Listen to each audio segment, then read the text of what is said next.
Hello, everyone. I am Michael Huber. We are Easy Allies. Welcome to the Easy Allies podcast. I am joined by Daniel Bloodworth. Hello. Robamiani, a.k.a. Michael Damiani.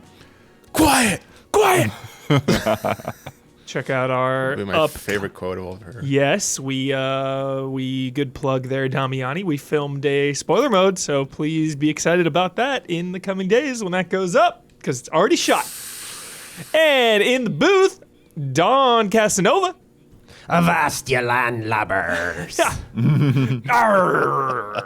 And then Isla is not feeling well, and even Dawn is a little under the weather, so Gabby stayed at home for now. They're probably Quarantine. The Dawn quarantine zone. Yeah. But yeah, we did. They're probably in chat. We did shoot Nightreign stuff with So Isla previews. that will get dropped into this podcast, so the live viewers won't see it, but it'll be there for everyone else watching. Absolutely. Hyped. Friends, we are here today to talk about what's new and what's news in this industry that I love so much, but isn't always so kind. This True. week's topics. This week, yeah. Dice wrap up from Bloodworth. That's exciting. I honestly know next to nothing about your trip. I know a couple little anecdotes that you've shared, but I'm excited to hear about that. Skydance's Behemoth. Also excited to hear about that. Finally, Damiani will be talking about his Memory, the Oath in Felghana. Memoire, but Memoire, yes, finally. Ease Memoire. The Elden Ring Nightreign closed network tests.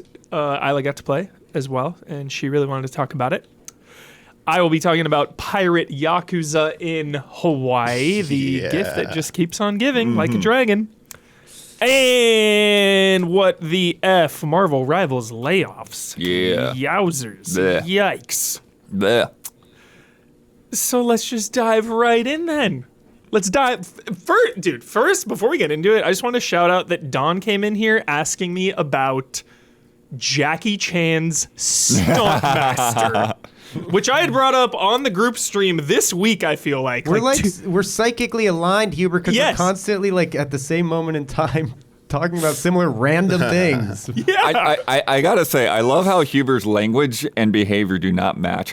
Let's dive right in, and But then does not first, dive let's in. not dive in. First, this giant It's not the only time. I've seen you do that a few I know, times. I We're gonna know. dive right in after we've just not dived Welcome in. to the Looney Tunes that is my brain. All right, for real, let's dive into the main event. Pirate Yakuza in Hawaii. We are here. We have arrived yet again. Another Like a Dragon game in this franchise that just doesn't seem to lose any steam. It just keeps on kicking, keeps on trekking. They keep coming out with big mainline ones or even smaller little spin-offs. Yeah, they got a nice little back and forth. You got the big Great. one, and then you got a small one, and then you got a medium one, and this is more of the Absolutely. medium one? Medium one is Yeah. a perfect way to describe Pirate Yakuza. So the basic premise is this takes place obviously after Infinite Wealth, so we are the furthest in the timeline. But Majima has amnesia. So we've got the course. cliche, and Damiani, he even wakes up on a beach. It's a nod Yeah, it's a nod. to Everything. 30,000 things. So he wakes up on a beach. I love how your ship somehow has nitrous Dude. in this B-roll. Your blood. Wait. Blood. Your ship can straight up drift. There's I a mean, it's drift. the ocean. Yeah. There's a drift mechanic. But I'm saying, flames are coming out of the bottom of the ship. There's nothing for the flames to come out of. Yeah. They just appear. so Pirate Yakuza link. It's logic. It makes perfect sense. No, I'm actually glad. Let's start there. I'm actually glad you both brought that up because for such a ridiculous premise that we are pirates in a pirate ship in 2022, by the way, just off the coast of Hawaii, like no Coast Guard, not like it's fine. We're just out here in like full on pirate naval battles. Like everything is fine. They sell it in such a way, like such an earnest, heartfelt, committed way that I didn't question it. And this is a franchise that has always been a little on the zany side, but has like progressively leaned into that more and more as the franchise has gone on into the mainstream. Like people love that, people respond to that. It is part of this series identity. It's always been there, but more so as the games have gone on. So I just didn't even question it. I was so on board with Majima being a pirate that I just, fully bought in. But there's a lot to talk about with this game because Majima's back, obviously, and he is the main character of this game, which is a rarity in this franchise. Yakuza 0 is a co-protagonist, and this now is Majima all the way. Yeah. He's the lead. And it's really fun that he has amnesia because things will be referenced, and he'll be like, yeah, I feel like stabbing somebody. Like, that feels like part of me. Like, I feel like I used to do that. Like, he'll say just, like, the craziest shit, but he doesn't really know a lot of the past and a lot of things. Like, he'll see some old friends, and they'll be like, oh, like, Majima, you're alive, like, blah, blah. He's like, I don't even know you. Like, what? What are you talking about? So, yeah, the first many hours of this game is pretty linear, and I think it does it really well because there's so many things to do in this game. And the main storyline, if you follow it, just introduces you to all of them as you go on. So it'll be like, okay, you're doing the mission now to, get your new pirate fighting style. Like, that'll be a whole big mission. Like, then it'll be like, okay, now you got to get your pirate ship. Like, that'll be a whole big sequence and a mission. Or, learning how to craft, learning how to cook, learning all the mini games, like learning how to do sub-stories. It'll introduce you to everything, and there's so many things that for quite a while, you're getting into this rhythm before you can, like, fully go open world, freedom. And I liked that pace. I liked the slower pace.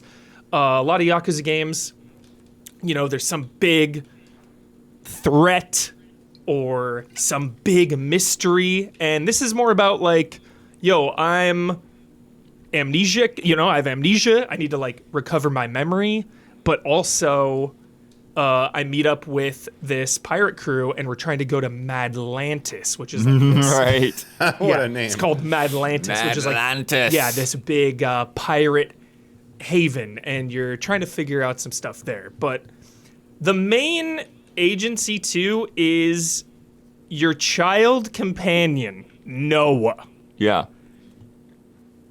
And I gotta take a minute to just hype the hell out of this kid. Random kid finds you on the beach. Random kid finds you on the beach, and he is incredible. I love this kid so much. This is one of my favorite like Yakuza characters now. He's just so wholesome. He's so curious. He also like sometimes talks and acts like he's like 30 years old and punished.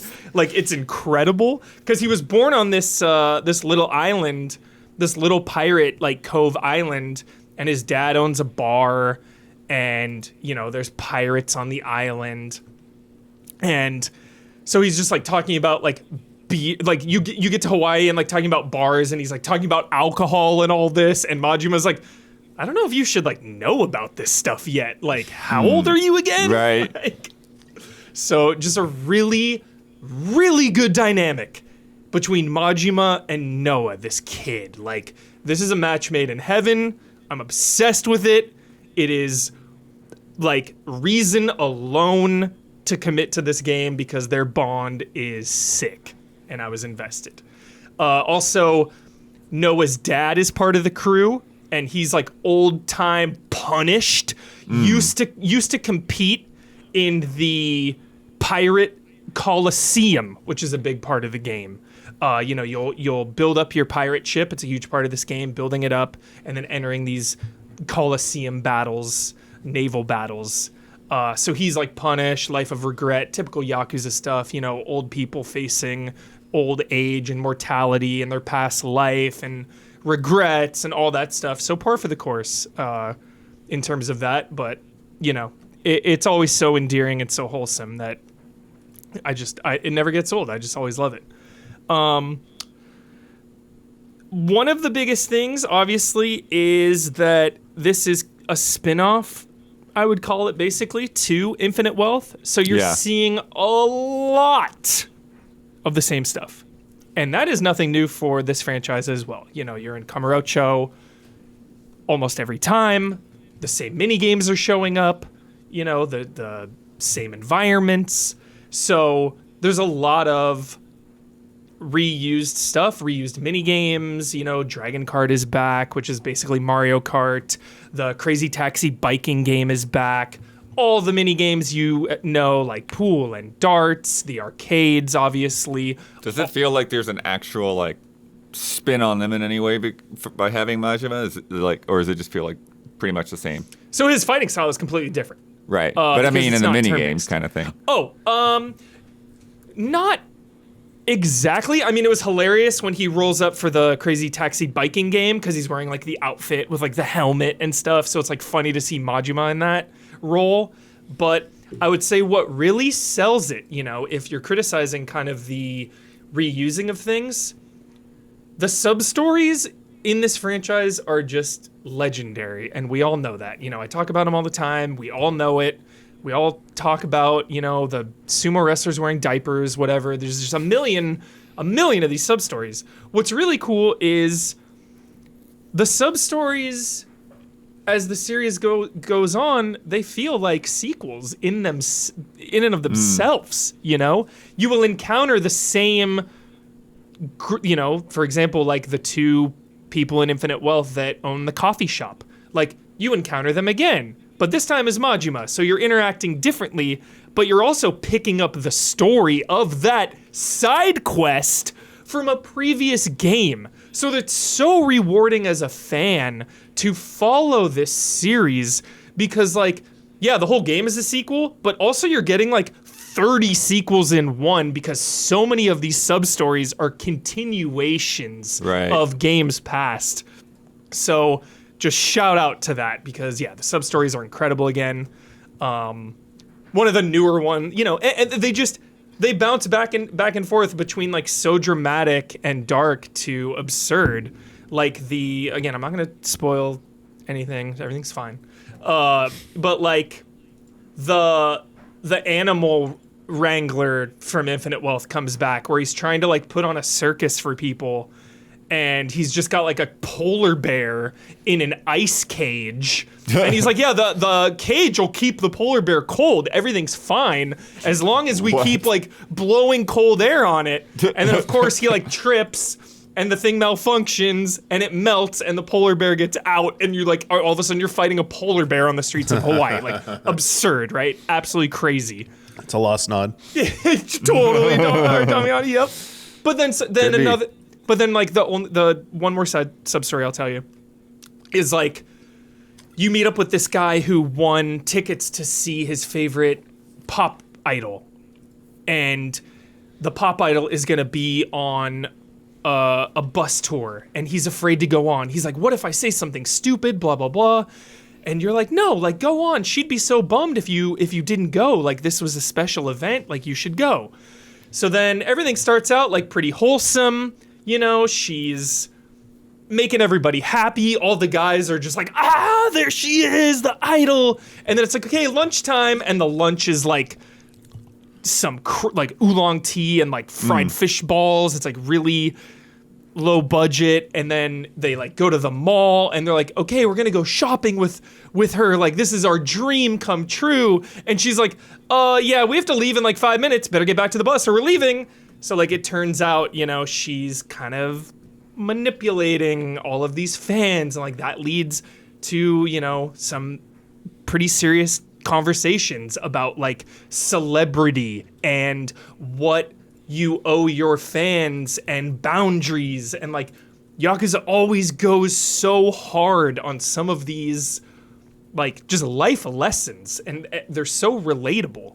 And, you know, like I said, you're going from fighting a polar bear 1 minute to thinking about, like, wow, like social media and celebrities and influencers and, like, wow, I'm, like, thinking deeply about this stuff now.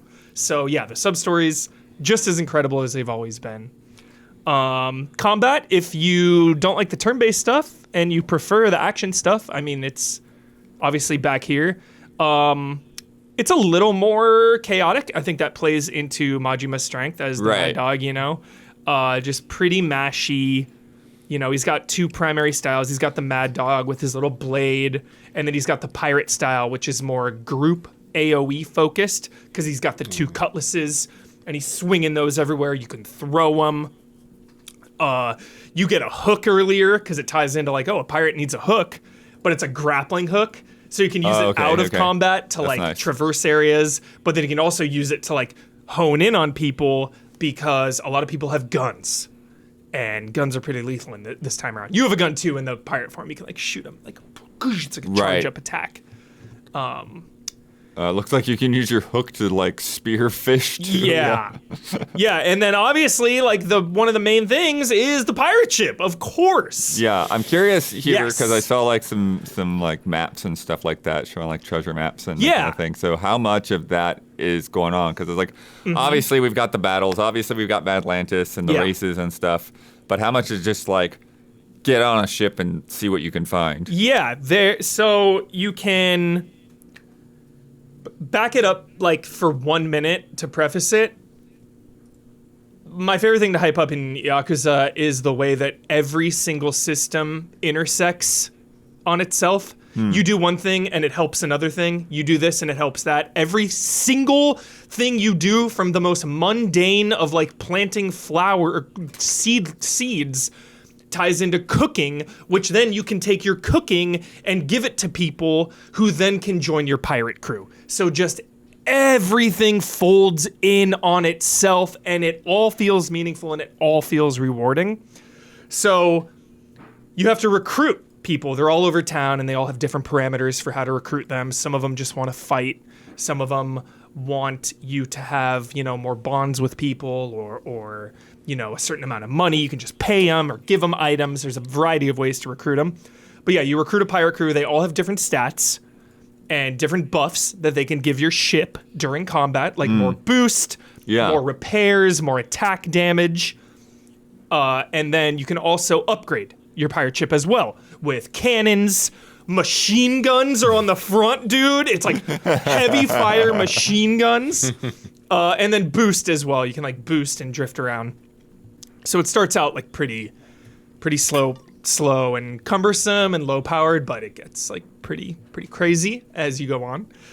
So one of the main things with it is little mini regions that you can explore freely, and there will be roaming pirate ships that you can attack, and you take them out. You get some rewards there. You can, like, board the pirate ship when you take it down, and then you have, like, this big battle. So, friggin' Black Flag style, Don. There's a lot of Black Flag nods in here for sure. And then what's really cool is in those areas as well, so there'll be, like, bounties for, like, the bigger ships or whatever, but then the treasure, and those you just pull up and you dock on an island, and then you'll have to run through basically, like, not a dungeon, but like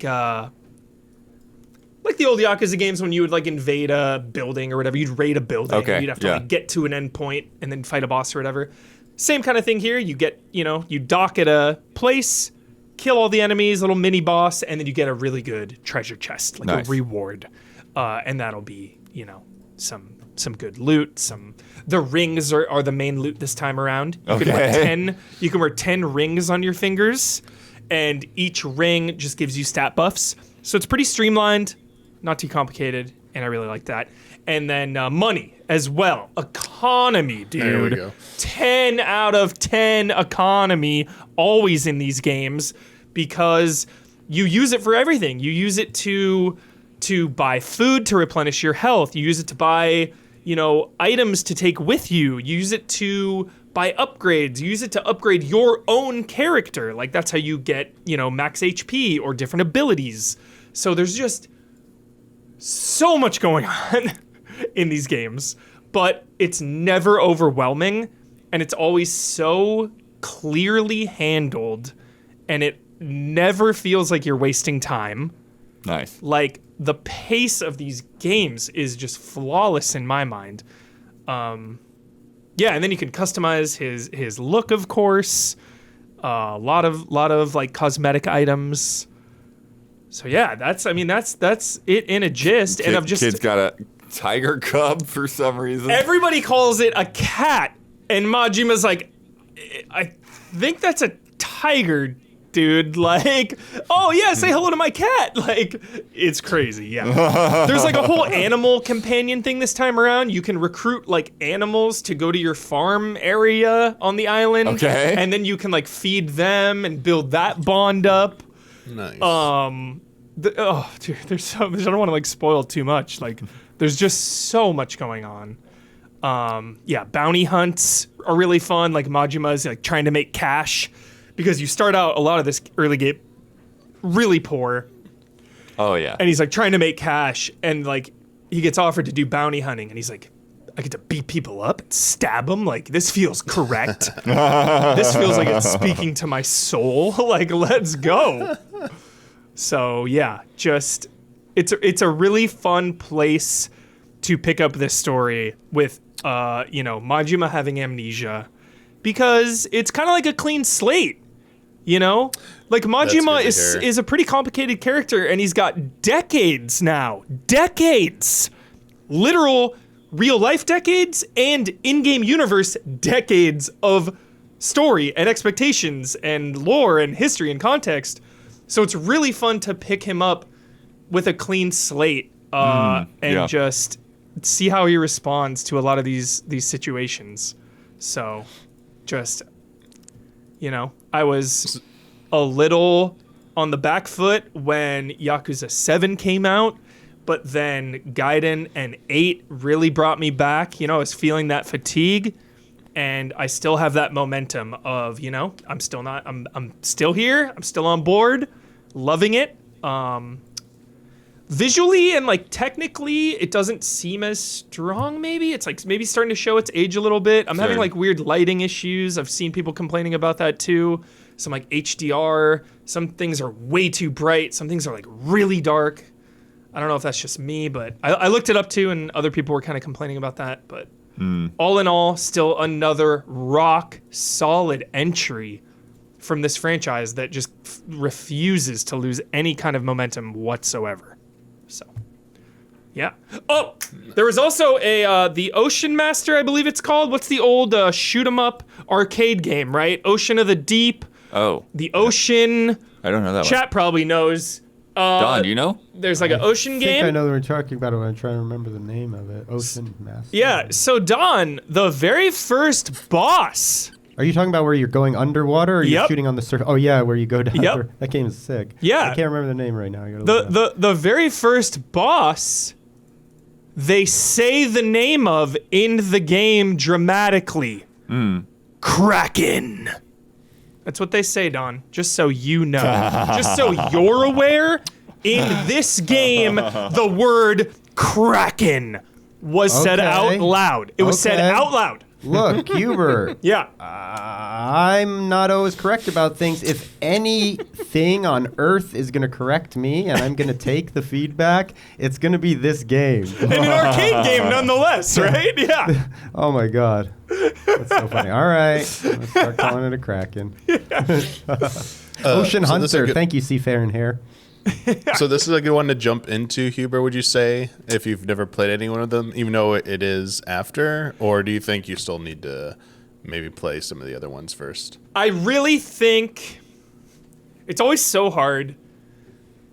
Technically, for real, you could. For real. Because there are a lot of cheeky little throwaway nods to... like Ichiban. Obviously, we're in Hawaii. Right. Like somebody saying, I used to know a guy who blah, blah, blah, blah, blah. Ichiban, clearly.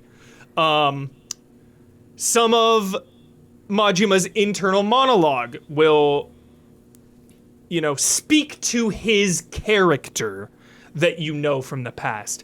But in terms of like a standalone game and story, like there's a lot worse ways to hop into this franchise for sure. So honestly, I think it would be okay. Like I say this franchise is so incredible and so consistent and prolific that any way you find yourself getting into it is better than not getting into it at all. It can be overwhelming because there are so many. Yakuza 0, 1, 2, 3, 4, 5, 6, 7, 8. Like a Dragon Gaiden. Pirate Yakuza. Judgment. Lost Judgment. Like, that is insane, and they're not short games by any stretch. Except Gaiden's a little shorter, but, it can be overwhelming to jump into, but I say just jump in if you have the itch, if the zeitgeist is here, hop in, and then see what it's all about, and then you'll know. And then I know you'll love it so much because it's incredible. Then of course, the floodgates will open and you'll probably find yourself back at Yakuza 0 or Kiwami or wherever.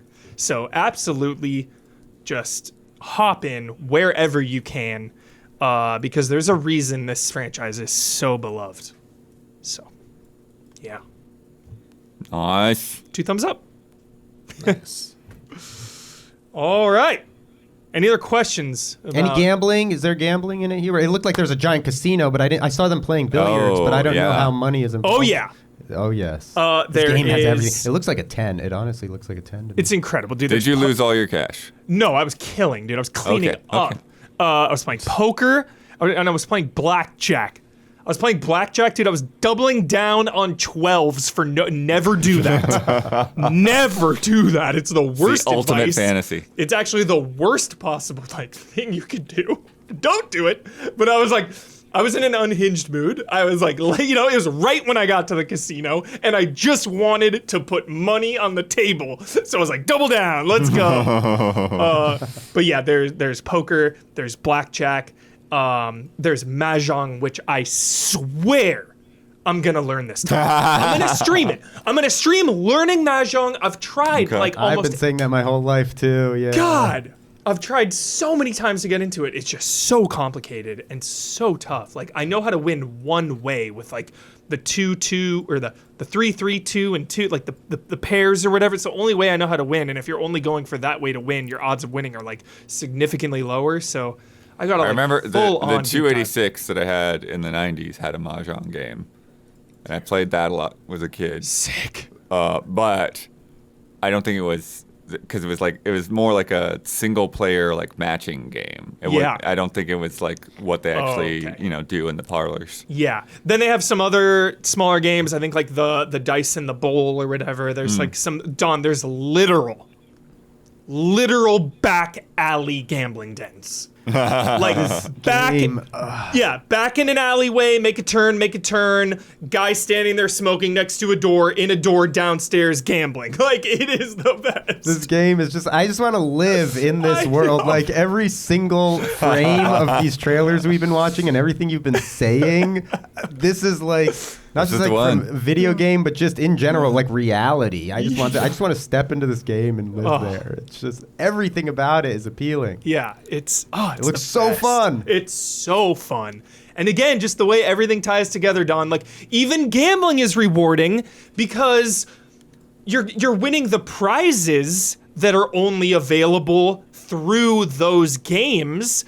Then you're also leveling up like your pirate rank. There's like challenges like do this and get a little extra pirate rank. Like, that stuff is leveling up even from these distractions. Like, everything is rewarding your time for, so just excellent. Just unreal. Excellent. Now, so do you plunder ships for resources in any kind of way, or not so much? Yeah, they drop loot.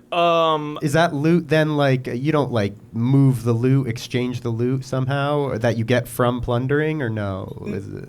No. So crafting is you like take your resources to from the place or whatever, and then it's like what do you want to buy and build? Like, cooking is a big one. Cooking is so fun. Okay. Like the cooking mini games, like it's like, all right, start the fire, and it's like this little, you know, you have to hold the meter and release it at a certain point. Right. Then it's like, what do they call it? Don, you'd be obsessed with that. It's skim the skunk, skim the stink. I like the sound of it. Skim the stink, or it's like, yeah, it's like the cooking game, and you have to like dip your ladle in and pull out like the gunk. So that's really fun. Then chopping reminds me of Nagano Winter Olympics skiing. Okay. Deep cut. Shout Who knows? out. Who knows? Who? Nagano Winter Olympics on PS1 when you had to enter like a 23 button input when you're like chopping vegetables. There's like 10. It's like it's like so fun. And then of course karaoke. Just it's crazy. It's just crazy. It's everything. It's the game that just keeps on giving. Amazing. Yes. Yakuza. How do they? I mean, yeah. Just quickly to like end it. You know, I saw some criticisms, and I've been seeing this a lot lately. I don't know if my algorithms are getting to me or what. Just about, and I think just a lot of the cancellations and the remaster energy of people kind of being annoyed at it is the reusing assets. You know. But people always talk to this is the prime example of like why it's good. Exactly, Blood. It is a good thing. Like not everything, not all cases are the same, and I think it is 100% totally okay to reuse the assets for one of these games, especially with just all the goodwill they've brought up over the years. Like this is a franchise that loves its players. Yeah. Like I mean, like also like revisiting the places is fun. It's like scan that dude's face. Yeah, that's the same dude. Yeah, same guy. You know, you got the same Reuse it. Tom Cruise in every Mission Impossible. So you know. Yeah, and like and again, I think the assets may be similar on paper, like the stories change and the stories continue, and I think that's a big difference with some reusing the assets, lazy. It's like no, you're just in the same place, like so. Yeah, and I mean, and it is smart to a lot of degrees. Yeah. Super. So yeah, who knows what's next for the franchise? I imagine we'll be hearing about it soon. The way this franchise operates. Right. So Keighley probably Summer Game Fest, like another Yakuza. Wouldn't be surprised. Yeah. Yeah, I don't see us getting through the year without another announcement at least. Yeah. So. Yeah. So yes. More Yakuza. It's good being a fan. It's so good. All right. Next up, Bloodworth at DICE, dude. Tell us about it. Yeah, man. So I went back to DICE last year for like the first time in like 20-something years or whatever. And part of the reason that like I had been away for so long was, it was never like an assignment from game trailers. Yeah. Right. Like when I went to GT, it was like on the lower end of the totem pole, and I went where people told me to go. Yeah. And was out of the habit. But I went back last year, and it was like one of the best things I did last year because like so many of those relationships were like a lot of people that I'd met for the first time or whatever, and then like I kept seeing them throughout the year and like developed those relationships, throughout, and I think that's the thing, like in a way, like those two kind of things kind of go together as to like why I like this show so much, because it's like it's not really a transactional show, right? Like you go to E3 or you go to Summer Game Fest or you go to Gamescom, and it's like we get content, we put content up, it keeps going. Yeah. Whereas like this is a show where like literally like I go to the Aria and I am talking to people from like 9 a.m. until 2 a.m. Wow. And just meeting people and seeing people I haven't seen forever, and it's that thing where I really like even more than GDC, because GDC is like all spread out, all these halls and sessions and people all over town and stuff. And DICE is just so much more intimate. I love that. It's my favorite word. Yeah, but it really is, because it's like, like you can just kind of like there's like kind of a common area by like the registration desk or whatever, where like there's some seats and stuff, and you can just kind of hang out there, but then you can also just kind of like do laps around the hotel and like check in on this bar, check in on that bar, like be outside of that little restaurant. Just the whole vibe, Bloodworth, for me, I mean, you're talking about E3. E3 is like, not every game is for every player. So people are just like, yo, let me see the game. That's all I want. I just want to see the games. Like, I want to see this one. I don't care about that stuff. But then with DICE, it just feels like everyone is unified in their passion. Right. Yeah. Yeah, because I mean, it just feels like everyone it's about that relationship building, right? Yeah. So it's like there are a lot of things that go. There's a lot of business that happens, right? There are a lot of people meeting in hotel suites, people doing pitches, and that stuff is going on. Mm-hmm. But there's also just like a lot of just like hang out and see who you can find, right? And like so, and I think one of the things that really helps get past that is because there's a lot of the times where like there's people that like I'll see at an event, we'll have a conversation, whatever, but because we're all here for like 3-4 days, there's time for you to kind of get past like that initial small talk, and start getting into some other conversations to just kind of be with people a bit more. And so like there's a guy from Xbox era named Jonathan Clark, and shout out. We ended up, spending time and talking to each other like every day of that show. Nice. Right? Yeah. And not only is he doing the Xbox era thing, but he's also got this card game where it's like a console wars card game. And so he's got like all of these cheeky things, And so like the first day that I met him, like we talked about the game and stuff like that. And it's like, oh, that's cool.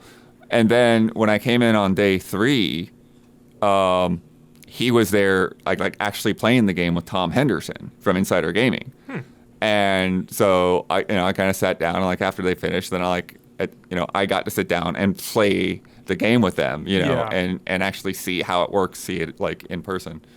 So that was cool. Like I said, there were people that I had met last year that I saw throughout the year, but there were also people that I met last year that like I haven't seen, right? But now they're back this year. And so that sense of like reconnecting year to year, and it's like, it's like, oh, I'm so glad to see you. It's like, like just one of my favorite things last year was like actually getting to meet you and et cetera. But I always wish there could be just more ways for people to meet up. Yeah. And share their passion of video games, because so much of it is online, as we know. And there is a disconnect with reality online. Absolutely. Where people will just sling hatreds and bitternesses and animosities without even thinking about it.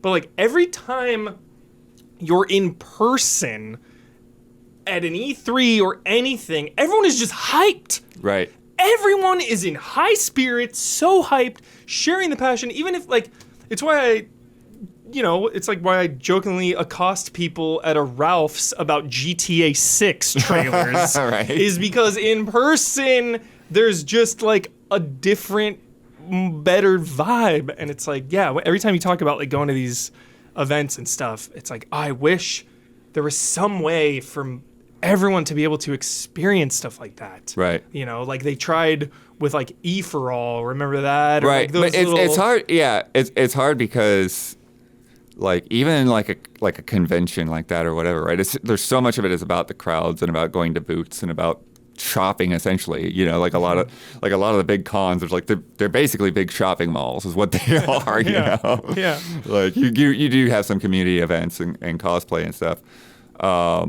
But like with this, it's like it is just so much more chill and relaxed and about getting to know people on like a real level. Like, and I think that's one of the things too. Is if like so many of the haters could just like meet the devs and stuff. It doesn't feel like there's that hierarchy. Like, I can walk up to Ted Price or Neil Druckmann and have a conversation. Humble like, brag.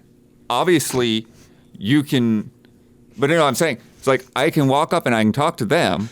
I can also meet people that are devs that are there for the first time, just out of college, or some that are still in college. Yeah. and see what they're doing, see what their perspective is, right? And hear about these things. Like before this, I was like trying to like figure out, I was like, okay, what can I say here? Because like I am legitimate, like it is an open book. I'm legitimately seeing things that like the press is not supposed to know about yet, and somebody like walked me through their pitch deck, right? And it's very interesting to see. It's like, okay, they're trying to get money. They're here trying to get money. They're trying to get funding, trying to get a publisher, and seeing like what that those inner process workings. looks like. And it's like, okay, this is how much we expect it to cost. This is how long we expect it to take. Here's a bunch of headshots of people that are working on the game. Like, so many people don't even think about that stuff. Yeah. I saw some other thing where like I was talking to Keeley about some stuff, and somebody came by and wanted to show Keeley something that they're working on and trying to get off the ground. Oh God. And so I'm saying again, like this prototype footage that they've got going on. Yeah. And it's just like you don't really get a lot of that anywhere else because everyone's really hardcore into presentation mode and just trying to like, okay, we're at a show, we've got to like give like 30 demos a day or whatever. And it's a lot harder to like connect on those things. And then like, so there are activities going on as well. So the kind of the way it's structured is like Tuesday is sort of like, the networking activity day, right? So Tuesday, there's a lot of stuff that the media is not even allowed to get to because it's all basically limited slots. So there's like go-karting, there's like D&D, there's like golf and stuff like Dragon kart. So people will be out doing that. But the rest of us that are not out doing that, we would just be hanging around talking and stuff. And then there's like a media dinner that they had. And so get to sit down and meet some people there. And again, that's good. And then one of my favorite things that they do is they kind of have like these communal like buffet style like breakfast and lunch, both Wednesday and Thursday at the event. And so there again, it's like you get your plate of food and you go out there and you just find a table to sit at. Wow. Maybe you know these people, maybe you don't. And looking for Keeley. And Keeley actually wasn't around. I specifically had to get a hold of Keeley to talk to him. He was busy. He was taking a lot of pictures himself. But I liked it a little bit last year because the place they had it in last year, they had a lot of long tables, so it sort of felt like summer camp where you could just sit down at a long table. So fun. Whereas like with this place, it was like more like just a small like 4-person table, so it felt a little bit more like, do I sit down here or not? But on Thursday morning, I was trying to figure out who I was going to sit with. And there was this reminds me of high school. There was this old lady there, and it's like, oh, you can sit here with me. And I got to chatting with her, and she actually had to like do something on her app because her hearing aid wasn't working right. And she's like, I think I'm like the oldest person here. And she was talking about like she was there at the first E3. Dude. And all of this stuff. And I met another guy. Tell me to take a picture with this woman. I didn't take a picture with her. I have her card. I did not take a picture. Okay. But there's another guy that I had met at the after party because they have the awards and then they have like an after party Bloodworth, in the nightclub, which is like half the people in that nightclub are like, this is not my place. I don't want to be here. So we find like some quiet booth somewhere to go talk. But there's a guy there who has a company where they basically do character work. So like, one of the biggest clients is Mortal Kombat, where like they basically work on the characters and stuff for Mortal Kombat. But he was literally one of the first people to do motion capture. Like they were creating motion capture back in the day, like coming right out of college. MK1, dude. And telling the stories about that kind of thing, right? Yeah. And that's the kind of thing I'm trying to say, like without this idea of like the lack of like these hierarchies and barriers and stuff, because like. Yeah, these aren't the people that have like gotten the big spotlight on their face, but they're here, and you can meet them, and you can hear these kinds of stories, Yeah. And again, the same thing. The guys, they're just coming in, and are only there because of like, well, if I volunteer to be an usher, I can come to DICE, Wow. It's like, Wow. And then and so they had some like kind of like official meet and greets and stuff. Damiani, you'll know this name. Nate Bildorf. Yep. I got to run into him for, I think, the first time in like 17, 20. I don't know. That was the thing. I could not remember the last time I saw him. I'm pretty sure it was before game trailers, though, because I'm pretty sure I had more of those kind of like Nintendo interviews and stuff. When you worked at Nintendo. When I was back at the Planet GameCube days. Well, it's those old CEO days. Yeah. Those guys were like a little bit more involved in all of that kind of thing. But I think I talked to Nate for 1-2 hours, like something like we were catching up for a long time, and it's this funny thing because like I don't think I ever talked to him that much before, right? Yeah. But because we recognized each other from that long amount of time, it was easy to like kind of get into that. And you know, he's not a writer on games anymore. Like he's really moved up the chain. Like he's Bill Trinin's boss now. Like.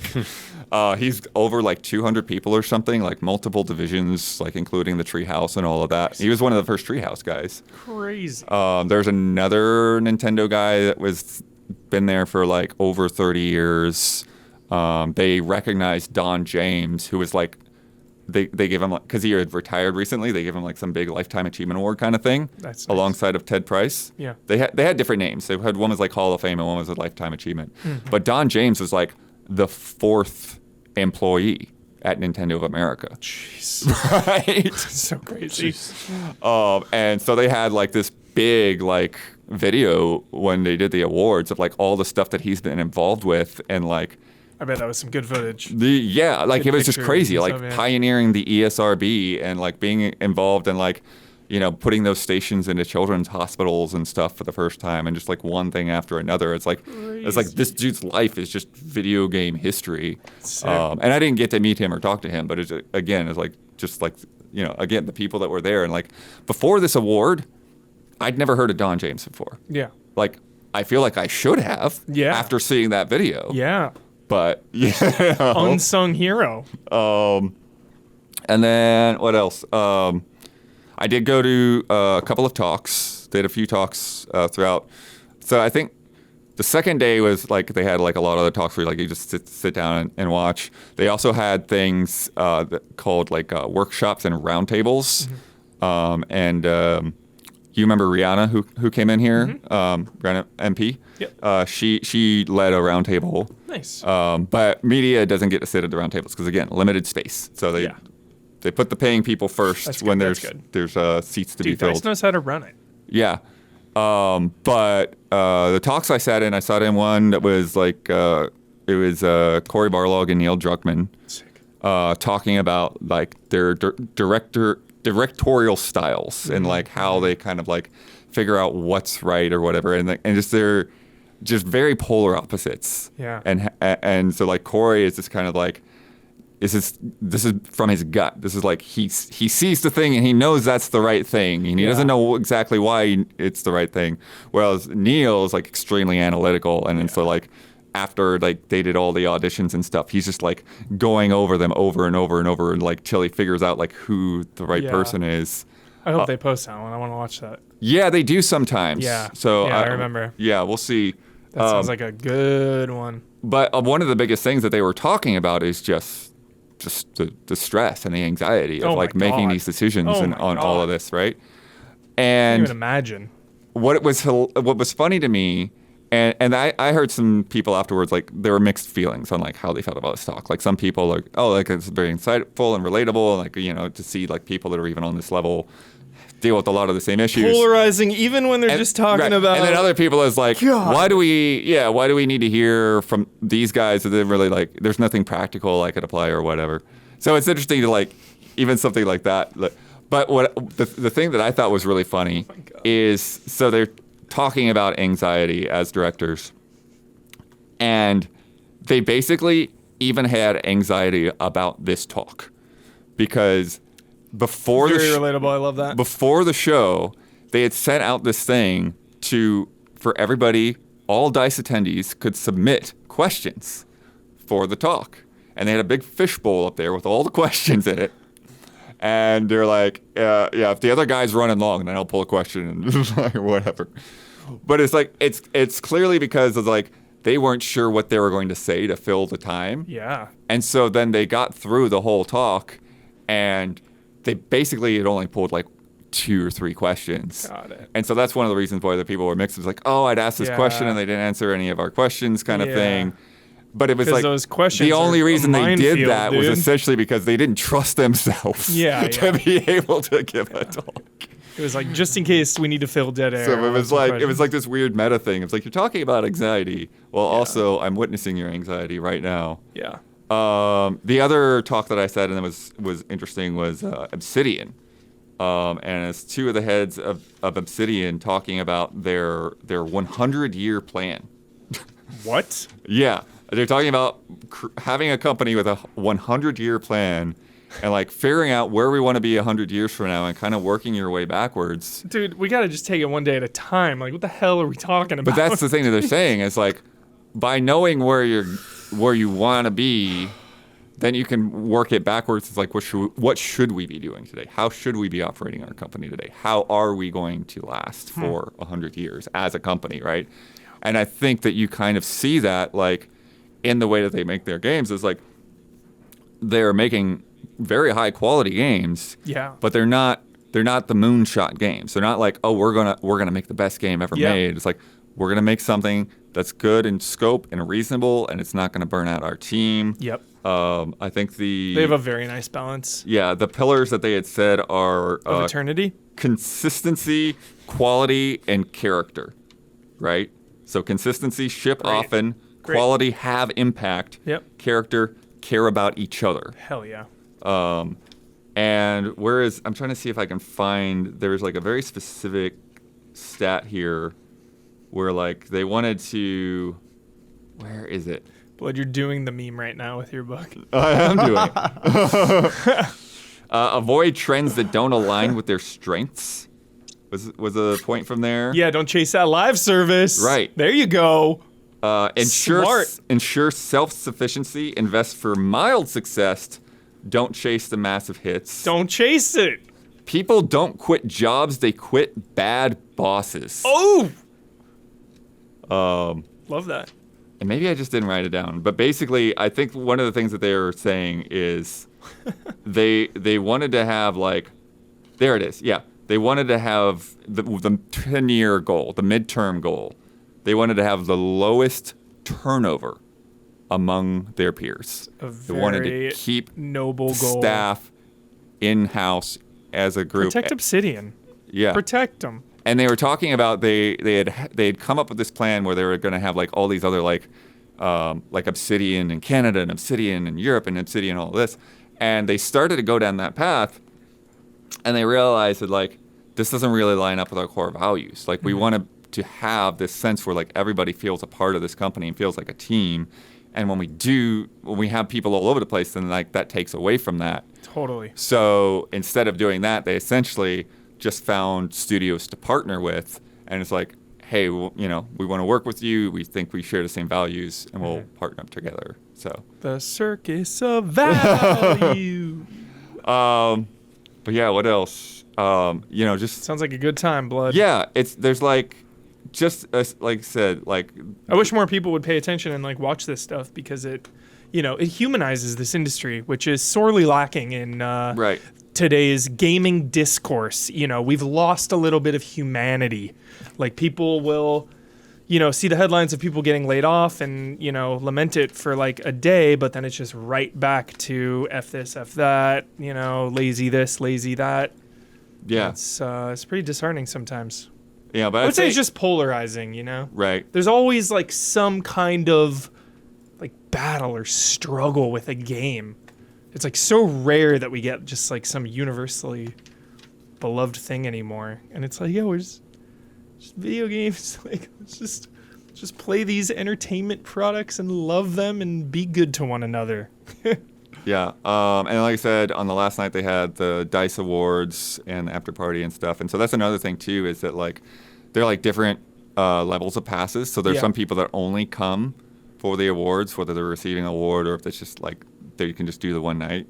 So that's the thing too, is to like okay, look out for where are the people that I haven't seen yet that haven't been here, right? And then kind of like last year, it was interesting that like I would kind of wind up with some of the same people every night. You know, you kind of have your late night crew. And so like last year, I ended up with Lucy and Timur and like Andrew Goldfarb. Humble brag. And humble brag count, please.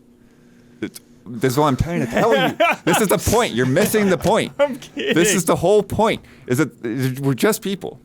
We're just people. Exactly. And we can just hang out and talk to each other and get to know each other. And people's reputations precede them so much now in social media. It's like, dude, the guy is just a guy, or the woman is like, we're just people here. Yeah. Yeah. Exactly. And so like, last year I ended up with... We're all humans. I ended up with them and with Radek from CDPR and stuff a lot in the evenings. This year it ended up being Fran Marabella, who used to be at IGN. And we kind of came up together. We were both doing like the fan site thing, first, and then and he went to IGN, and then I went to GT, and then he saved GT. You remember that? I do. You know, like all that stuff that was left over. Yeah. IGN bought it so he could put it on the YouTube channel and make sure it didn't get destroyed. Fran was a big part of that. Made sure that happened. But also Tina Meany, she used to be the editor-in-chief at IGN, and now she's doing all the Xbox video stuff. So she's the one that basically produces the developer direct and all of that. And so it's like, but that's the thing. It's like we were talking about all of that stuff, and how how good a job they've been doing on developer direct and all that. But then it's like then we also talking about like just life and dating and just whatever, and then the other human. Yeah. Human. And then the next night, then Rebecca Valentine and some current IGN people were there, and then they're like doing this flow chart of like trying to explain to Fran, because Fran's been away for a while, where everybody is now, what the structure is of like everybody's jobs and stuff. Yeah. And he's like, what he's doing, what he's like, so it's good times. Nice. And then some just kind of like overall kind of vibes from where like developers are kind of feeling like I said, people are giving pitches and taking pitches, and there's optimism there. But there's also, we're still in this, kind of crazy bad period, where there's more, I think there's more expectations. So like there's a lot more, I think people taking pictures are expecting to see like playable prototypes and stuff, and not just PowerPoint presentations. And so that's more investment that you need up front. And seeing people that are like, okay, we have our game now that's funded, and that's all good, and that's going to be out in a year or the end of this year. But we're also here to pitch people in the next 2 games, so that when we wrap that up, we'll be ready to go on the next stuff. Off, no downtime. Yeah. So crazy. Anyways, sounds very insightful. Really, really good stuff. Yeah. Really, and like every night, one of the things I started doing this year, because I talked to so many people throughout the day, is like I get to the end of the night, it's like, let me try to write down and remember, like, even it's just names, just like write down everyone I can, so I can remember that I talked to that person and who they are and all of that. If I got something insightful, try to write that down. But yeah, if you're a developer, I highly encourage going to DICE. And I highly encourage everyone to just educate themselves and watch some of that stuff, Find the humanity again. If you're losing touch with maybe parts of the industry, or if you think, there's not a lot of good video games out there, which there are too many good video games out there. It's stuff like this, finding that humanity again, Blood. I love it. Just people coming together. Like, games don't just magically pop into existence. They do for a lot of people. It'll be like, oh, what's that trailer? Oh, this game's coming out. Cool. But it's like all the work beforehand and during that goes into making a game is a lot. And sometimes that is disregarded. Alrighty. This is also you, Bloodworth. Skydance's Behemoth. Yes. One of my favorite words. Behemoth. And the reason that this is happening right now, and the reason this is right after the DICE talk, is because this is a direct result of the DICE, me going to DICE. Yeah. Because I got an email that was like, hey, I want you to talk to the guy, one of the guys from Skydance. you want to, meet up and chat at Dice, et cetera, et cetera. This game's crazy, dude. And it's like, oh yeah, that would be cool, but I haven't played the game yet. And so then they sent me a code to put some time into the game before Dice. But going back to those relationships, Huber, so the person that had sent me the email, I recognized her name, but it was like a name on an email, and like all of these PR people I email back and forth, and like I didn't really like put two and two together on the context. But after that media dinner and stuff, and I got to like chat with her in person, then Chris Kohler was telling me, he reminded me, he's like, she used to be at Golan back in the day, the PR company that does Nintendo stuff. So again, that's another person who was like from way back before like GT times. She'd been away from video games for a bit, and now she just got into Zebra Partners, where there's a lot of former Nintendo people, former Golan people, and it's like, oh, okay. I was like, oh, I'm reconnecting this name and this person. Catching an arrow in midair. I did that yesterday. It is so sick. Oh, I don't like that wall though. Yeah, the walls got a little bit of that, tryptophobia or whatever it is. Yeah. Anyway, so that's why I ended up playing this game, because I was curious about it, but I don't really get into VR that much. And it's probably been more than a year since I had played any VR thing. Mm-hmm. And this is definitely like one of those games where it's like, yeah, we're going to make a freaking video game. Yeah. Like, we are going to go all in. We're going to give you like the dream, the like explore the world kind of thing. Wow. And if you're not familiar with it, it could some ways be compared to like Shadow of the Colossus. Mm-hmm. It's like first person Shadow of the Colossus. You're there, and like you're actually like climbing the beasts. Dark Messiah of Might and Magic vibes a little bit too, with close quarters combat. But those are kind of like the set piece moments in between. There's surprisingly like a lot of like exploration and just wandering around and fighting dudes and doing puzzles and stuff in this game. And as I said, I don't play a lot of VR games, so it's like one of the things getting used to is like, okay, there's still a fair amount of jank in VR, even like at the top tiers of VR. No matter what. And so there's some things where just like the hands are always like shaking a little bit. There's always just like this weird. There's like little things little like that. Micro movements that I'm just like, One of the things that I had talked to him about was the knife throws, because I have a hard time getting the knife throws, because you're supposed to just like flick it, and like so many times I would do it and the knife would just fall to the ground, and I'm like, all right, that's not what I was going for. Yeah. But he was talking about how just like how much more there is to worry about, to like how tall are you, like what is your arm throw, like one of the things I think about too is like getting in my own head of like, okay, I know I've got my safe area and I'm in a good spot, but I'm still like, I don't know that I want to go all out because of my freaking cabinet is right there. I'm not going to smash my hand or smash the controller into the cabinet. There's a lot of logistics that you need to take into account for sure. Right. But yeah, so like very one-to-one sword play. It's like you've got your sword, and it's like you block by like countering, the guy. You can kind of do a parry by like swinging at the same time that they swing. But Huber, the gore in this, it looks really good. Yeah, cutting people in half, cutting their heads off. This is one of the things that's kind of nuts, because it's like, like when you swing a sword at a dude's head and then it just sticks there, dude, and the dude stops moving. It's like, whoa. It's a good sell, blood. It's a great sell. Because that's what VR, like, that's to me is the sell of VR, is the immersive factor, obviously. Yeah. You want to feel that. And, when I'm not in VR, I love feeling the kill. So in VR, if they specialize in that. Pulling the arrow and like, I don't know if it's using the eye tracking as part of it too, but like I feel like I'm doing really, like I'll the thing is like, yes, I'm still missing a ton, but like there are also times where like that just kind of worked. Nice, that was good. Yeah. And then the climbing, you do a lot of climbing bits. You have like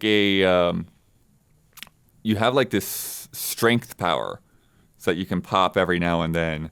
And so it looks really good. You pop that, and then you can like smash through walls, or you can like grab a dude and then just like throw him into some spikes. But it can also, yeah, that was it there. Just like Doom punch vibes. that guy's head off. Yeah. But it also helps to like, sometimes it can just like make a fight a little bit quicker. It like pop the strength and then you just like cut straight through a dude. Yeah. Very cool. There are these. The environments look pretty varied too. Yeah, your first area is a little bit more snowy. The second area is more like jungle ruins. Oh yeah, that's right. There's. So you also have like this kind of like Batman grapple thing. Hell yeah. And so you can use that to swing across. And I will tell you, I'm been lucky. I don't get motion sick. But you feel your head does something when you're like swinging from a rope. Like. It's like, whoa, like I'm a little off balance pre-order here. and get the Behemoth bone axe. But yeah, that sounds like blood. But you can also, what's cool though is the rope is like a sick. very physical object, and so like there'll be times where like there'll be like a crate, right, and just like simple video game crate puzzles, right, but you like shoot the rope and then you grab it and you're pulling to pull the crate down, and then you gotta like grab the crate and then shift it onto the plate or use it as a climb up or whatever. And then the first Behemoth that I fought, so you have to like, you get the weak point that's like on his ankle, kind of typical Shadow of the Colossus kind of thing. Achilles heel.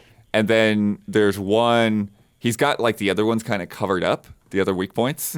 And so there's one where you've got to like smash a thing and then you've got to climb and get over it. And that's the thing too, you're managing your stamina, right? Because you've got to be quick about it.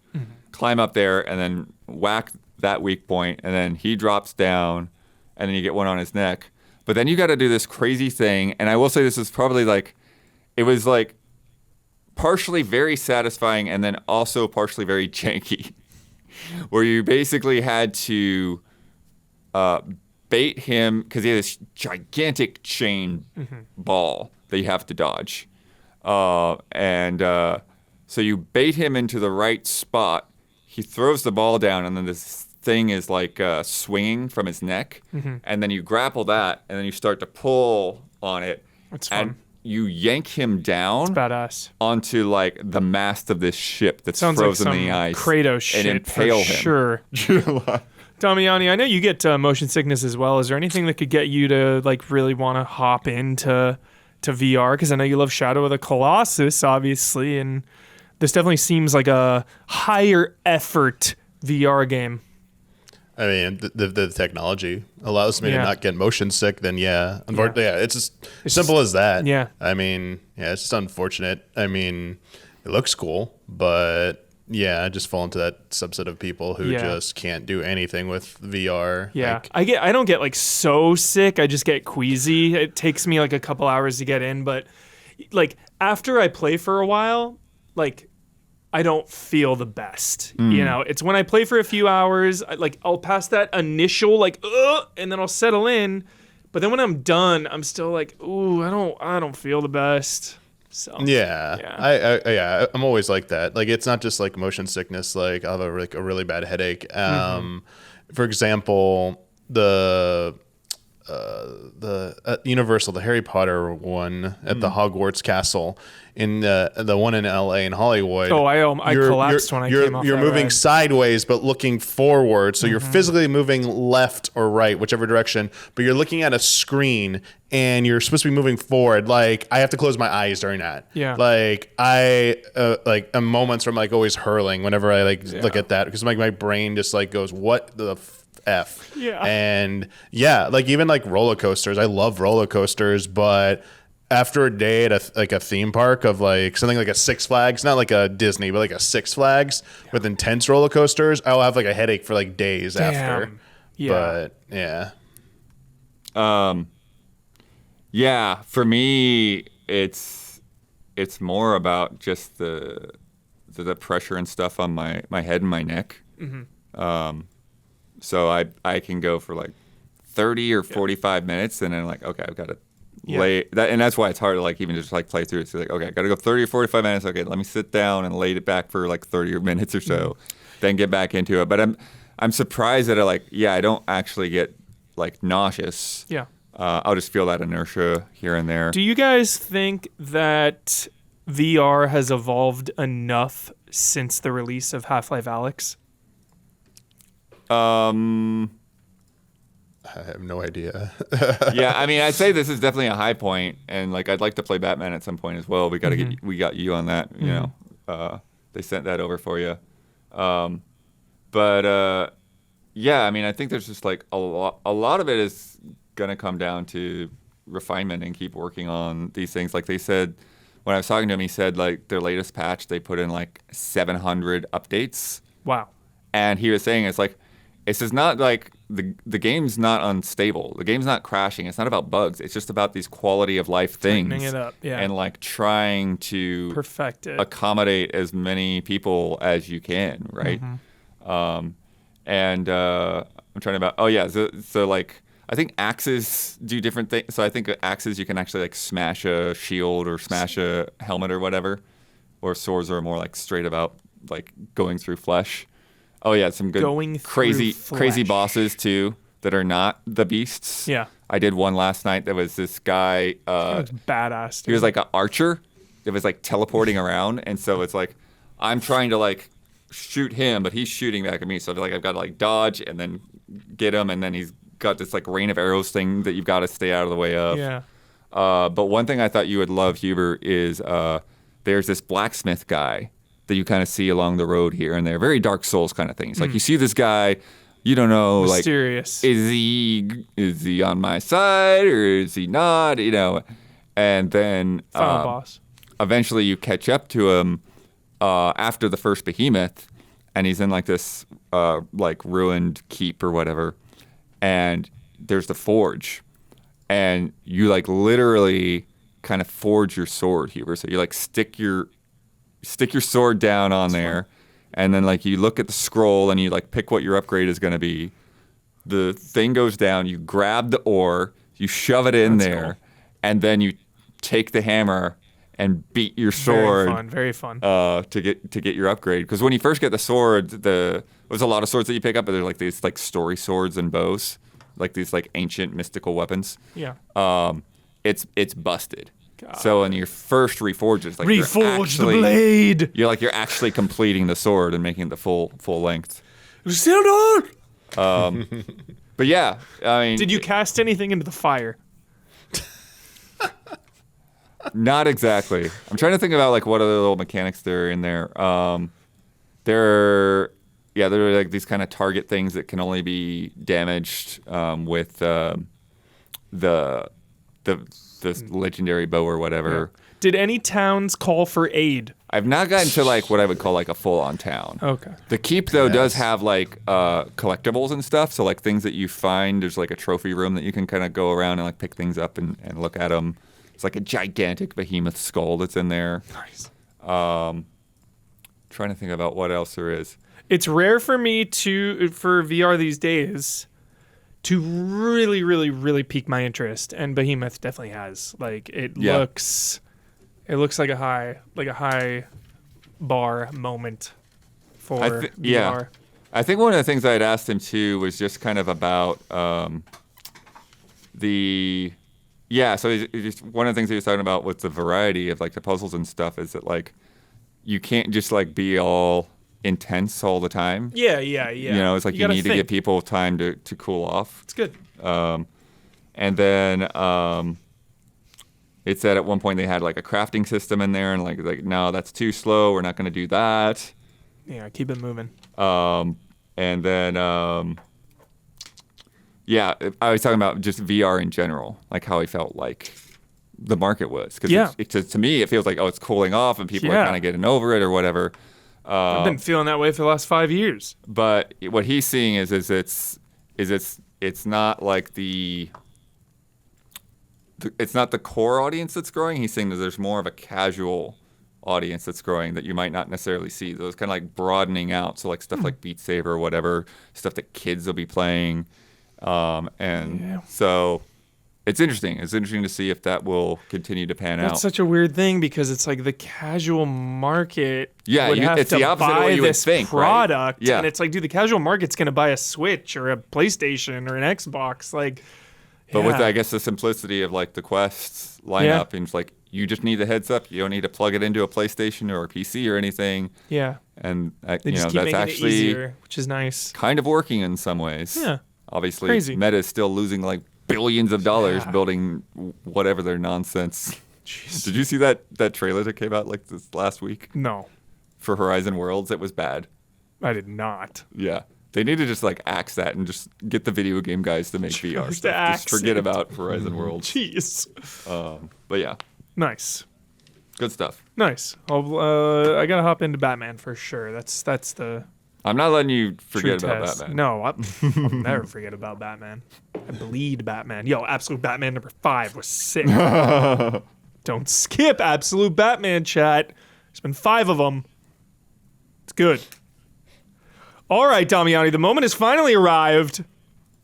No, It's been slipping through our grasp. Is Memoire, The Oath in Felghana. yeah. Tell us about Don't this. worry. What is going on? Because I thought I'm looking at some retro looking game right here, man. I thought I was not expecting this. Well, yeah. Hell yeah. Also, this looks yeah. sick. I'm not like I really haven't gone into any of the Ys games Because before. Blood I has didn't played like 8 and 9. Like I've only played 9. 9. Yeah. I I have 10. obviously I haven't gotten to it. Okay.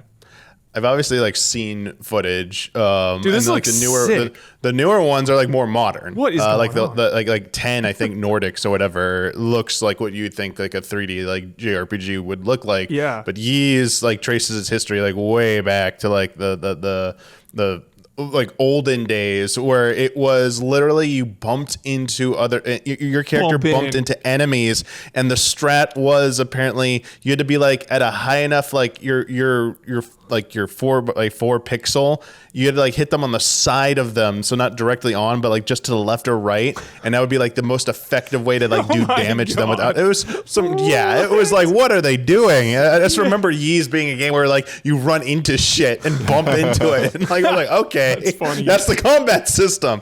But as you can see, that's not the case here It's because giving me Grandia vibes. this is okay. So this is interesting. I had to look all this up before because I said I wasn't totally familiar with the series.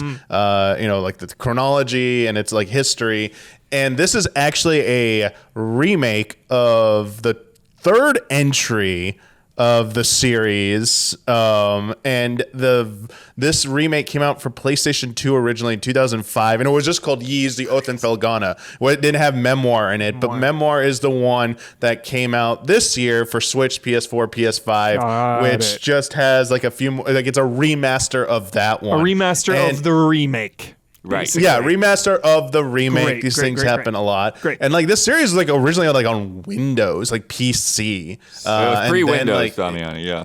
Yeah, like This game originally came out on Windows and then came to like other platforms. But yeah, like the old ones, man, were like on what were they on like the PC Engine Turbo Graphics, and then it came to like Famicom, and like that's it the was thing. The Turbo Graphics version itself was a remake. Yeah, it was the old Japanese PCs originally. So yeah, you could really go down the rabbit hole with this series because there's so many entries, and all many. like the OG versions of like 1, 2, and 3 are also on the Switch, but they also have like 10 different versions of them because I was saying like Ys 3 came out on like PC 8808, PC 9808, Right. MSX2. They have like every single version of that on the Switch store. God. Like you could like why do you like? I mean, like, that's cool for Consolidate preservation, that. but also like holy shit. So yeah, there's a lot here to process, but thankfully this game felt pretty like self-contained. The intro had me a little worried because like it's this narrator is like naming like the main character's name, and like the main character in all of them except for like one of them called Origins, which is a prequel to all of these. There's 10 games. They all star the same character named Adol Christian, and they're like this red redheaded, like, you know, young teenager who's like a hero who wields a sword and shield and goes on adventures. And like he has like a friend named Dogi, you know, kind of like a buff, like, you know, brawler class. Sounds sick. And he kind of teams up with him on some journeys, but otherwise it's this one dude named Adol, and it's his stories. And what's crazy is this one is, so the narrator's like going, oh, Adol Christian, like this amazing dude, and like I'm like, god damn it, like do I need to know a bunch of lore or some shit? Who So it's is like this he's just guy? like going over like everyone knows his name, dude. He said all this shit, and I'm like, what the hell is this intro, man? I was like, you're trying way too hard. I was like, Sounds man, important. okay. It was like, yeah, it's like this is important, but like it's not. It's going zoom right over my head. I was like, all right, maybe. But other than that, it does feel very self-contained, and I don't know, you know, what else, you know, what's in it. My reference to other games, but it's very simple, very short. This is like an 8 to 10 hour game, man. Oh, okay. Beautiful. Yeah, like you see your JRPG, like this is like an RPG light. This is more. I said like the combat in this game is reminding me of like an arcade, like a 3D arcade brawler. Yeah. Like you got everything's real time. You have like sword swings. You can jump. You can do like jump attacks. You can do like a down thrust. And then you get like combo, like 1, 2, 3, 4 combo. Little Christian. So funny, That dude. intro, man. And then like as you progress, like a very simple gear system. You have like you can get better swords, you can get better one piece of armor, and then a shield, which, you know, is just more of your gear. You don't manually use your shield though, and those can be enhanced. Like there's like level 1, level 2, and then max level. So there's like 6 swords, I think 6 shields, and 6 armor pieces you can get over the course of the game. That might be wrong, but like I think it's about 6, and you get them mostly through going in exploring the world. They're usually in like treasure chests, and then there's like a blacksmith back in the hub town. Cozy but towns. it's very condensed. You have like the hub town. You're on an island. Everything is interconnected through like small zones. There's like a field area, and then it connects to like dungeon environments, and then you can like fast travel eventually when you gain this ability. The other like part of it that's kind of like RPG is you have levels. You do have levels, and you get like more powerful from that. But you gain these accessories. That there's 2 sets. There's one that's like a permanent ring thing that you get that has 3 different types. There's like a wind version, which is you like do a whirlwind attack, but like if you jump, you can like glide with it and do all sorts of crazy shit. Like you get a double jump, so you can like jump, whirlwind, and then do the double jump during your whirlwind, and you like rise up like a freaking helicopter, just go shooting. I was like, what the hell? You have like a yellow one that's like earth element that like lets you like dash with like a, you know, a big like earth shield that like lets you absorb a single attack if you use it, but also like, you know, it's kind of like a shoulder tackle looking move. And the other one is fire. You need to shoot fireballs and charge up and do a big fireball attack, and that's pretty much like it. There's one more set of accessories that give you like a passive ability. One is if you're like AFKing for long enough, you'll just passively heal. One of them like lights up dark environments. Like there's clearly a cave environment you go to. It's like I can't see shit. I actually did half of it. I'm like, wait, I'm pretty sure I need some item. There's like a lava area where you need these lava boots to like walk around without taking damage. I'm just like jumping across like, you know, the lava. I'm like you stand in it too long, like it's like 1 damage per second, but it starts speeding up. You see like one's just like spamming above your head. I was like, all right, maybe I need to go find this item.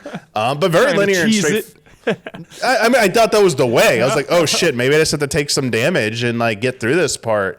But like it really wasn't too bad, like being cumbersome with that. It really kind of was a little straightforward and easy to understand. I think it's just there's like difficulty spikes when you're in a certain area, when you get to a new area. And you get lost in these kind of dungeon-like environments, like caves or ruins, and you're like, "Shit, where do I go?" Because like there is a general map, but like there's no like dungeon map or anything like that. So it's real-time combat and then just platforming. Like you have to like jump gaps and shit, Huber, and then like and blood, and you have to like use that whirlwind thing. You're gonna be using that a lot to to glide across different, things like giant gaps or reach a spot. And there's a lot of hidden stuff in these environments. Like the chest either give you, sometimes they'll give you one of those new pieces of gear or sword or shield. They'll give you a material that's used at the blacksmith to enhance those weapons, or just like, straight currency, because dude, shit costs a lot in this game. There's one shop and they sell you could buy some of the lower level gear can be bought from there as well. Cost a lot. And then there's like items that like will help you out, boost stuff, heal you, whatever. Those also cost a lot. There's like one that costs, it's like the most expensive item in the game. It's like a mirror that will break, that will revive you once, and then it like shatters. And it's like 60,000 gold. Jeez. It's like, and like you're always hovering with like, you have maybe like 4 digits worth of gold like for most of the game. So it's like, damn, that's a pricey item right there. Love that. Yeah, but like the meat of it is like the regular battles. It's kind of like straight, as I said, arcadey. It feels like going through like a beat 'em up level. Yeah, where looks like it. You can backtrack though, so like you are going like back and forth as you try and figure out the way. And then there's the boss battles. The boss battles are just basically like MMO bosses with like a lot of telegraphed AoEs. attacks with AoEs and all the shit you gotta dodge. But you're doing it in real time, so it's like. It's cool, but also doesn't feel the best. Like it does feel like a little, I don't know how to say splashy. it, but yeah, splashy would be a nice way to put it. It does feel like it's kind of hard to judge sometimes where you need to jump or the timing. It's like, oh, okay, like how, like there are these like, you just gotta like fail a few times, and thankfully.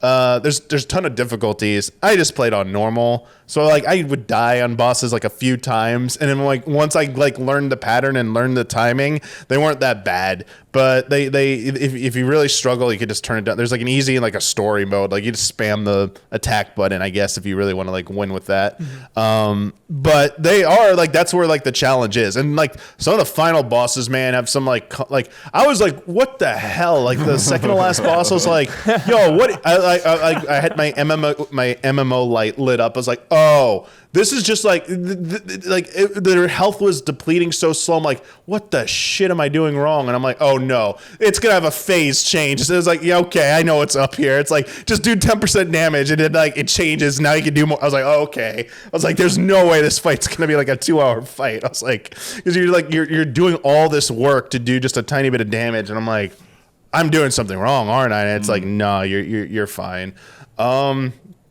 Yeah, like they do the thing at a certain point where the enemies will change to a slightly more difficult variant, like halfway through the game. Mm-hmm. But as I said, yeah, really, really short, really compact. It's like a really good slice of history, especially I if feel you've like never really messed with this franchise. Yeah, this feels like a great entry point. I actually was like looking at the other ones on Switch. I'm like, are there any other ones on here that are kind of like this? And there's like, I think there's like 1 or 2.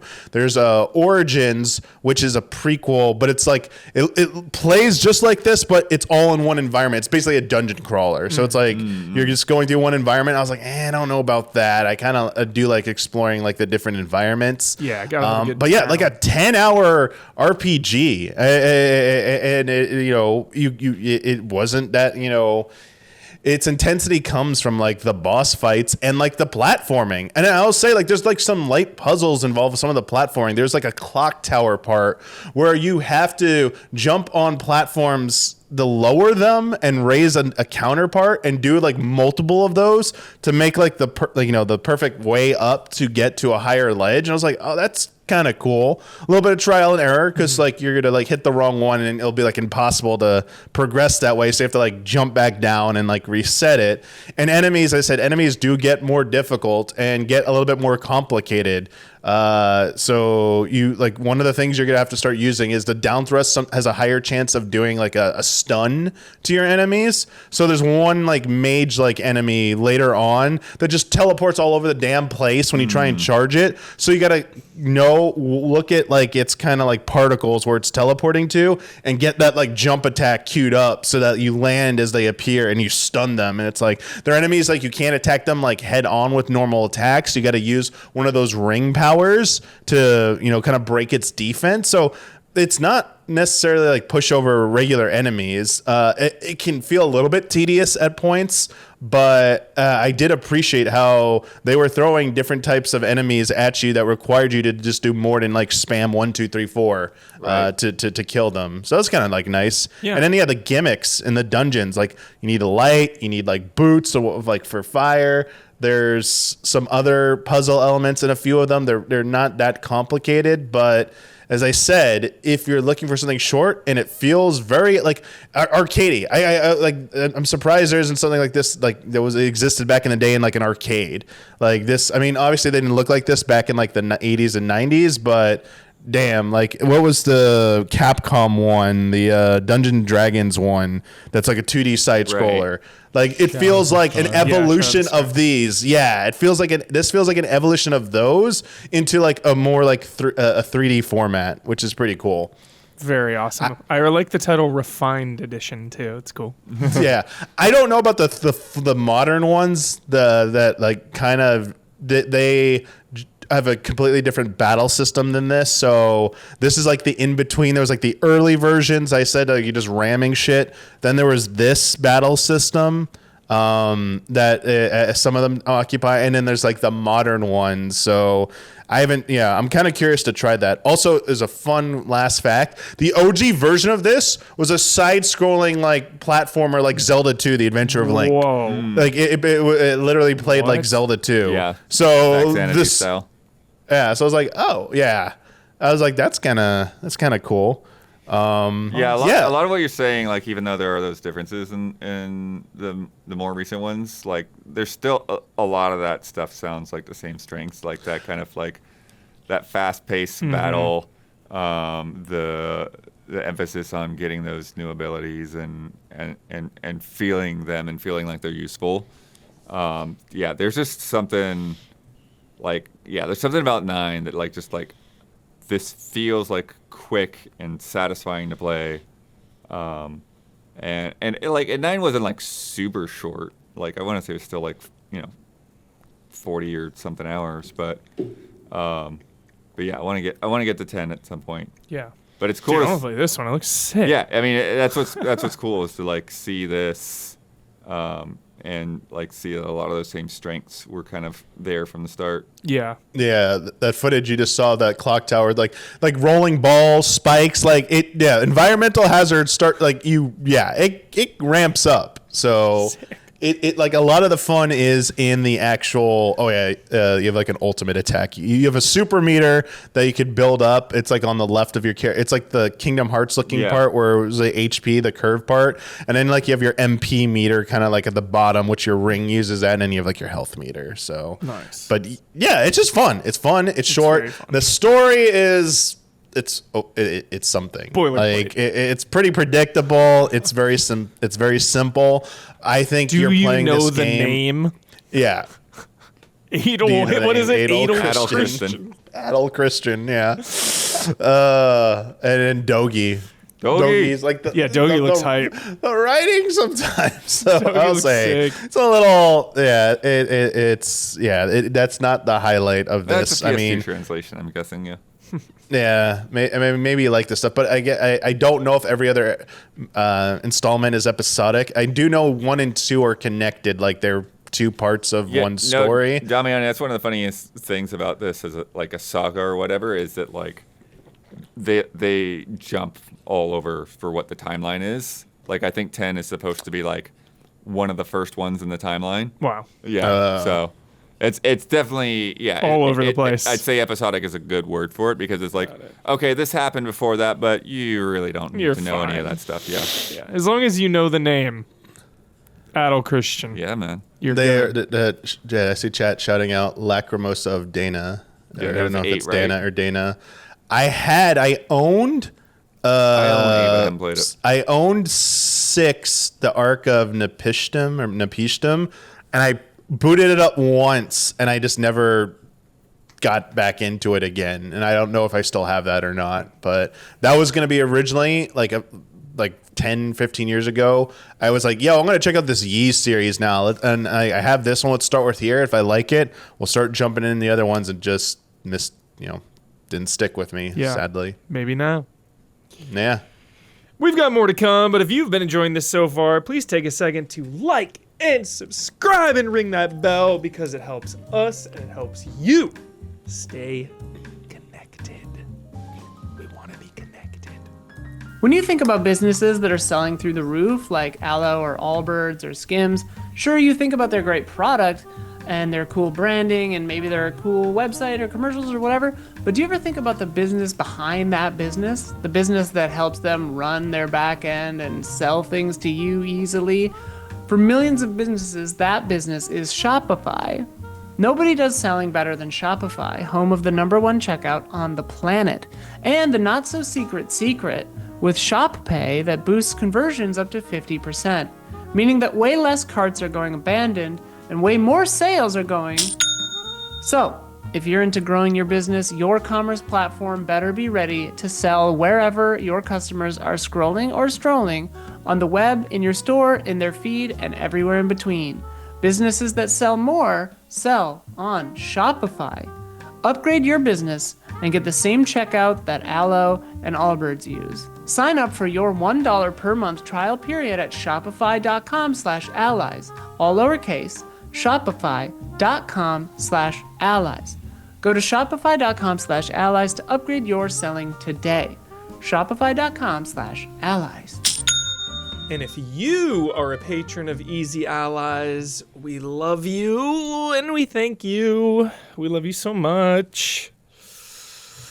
Now we get to be depressed for a minute and talk about the out of nowhere NetEase layoffs for Marvel Rivals, a game that exploded onto the scene, is doing gangbusters, is beloved, it's going really well, everything is fine, it's killing it. Also, they like Overwatch found dead.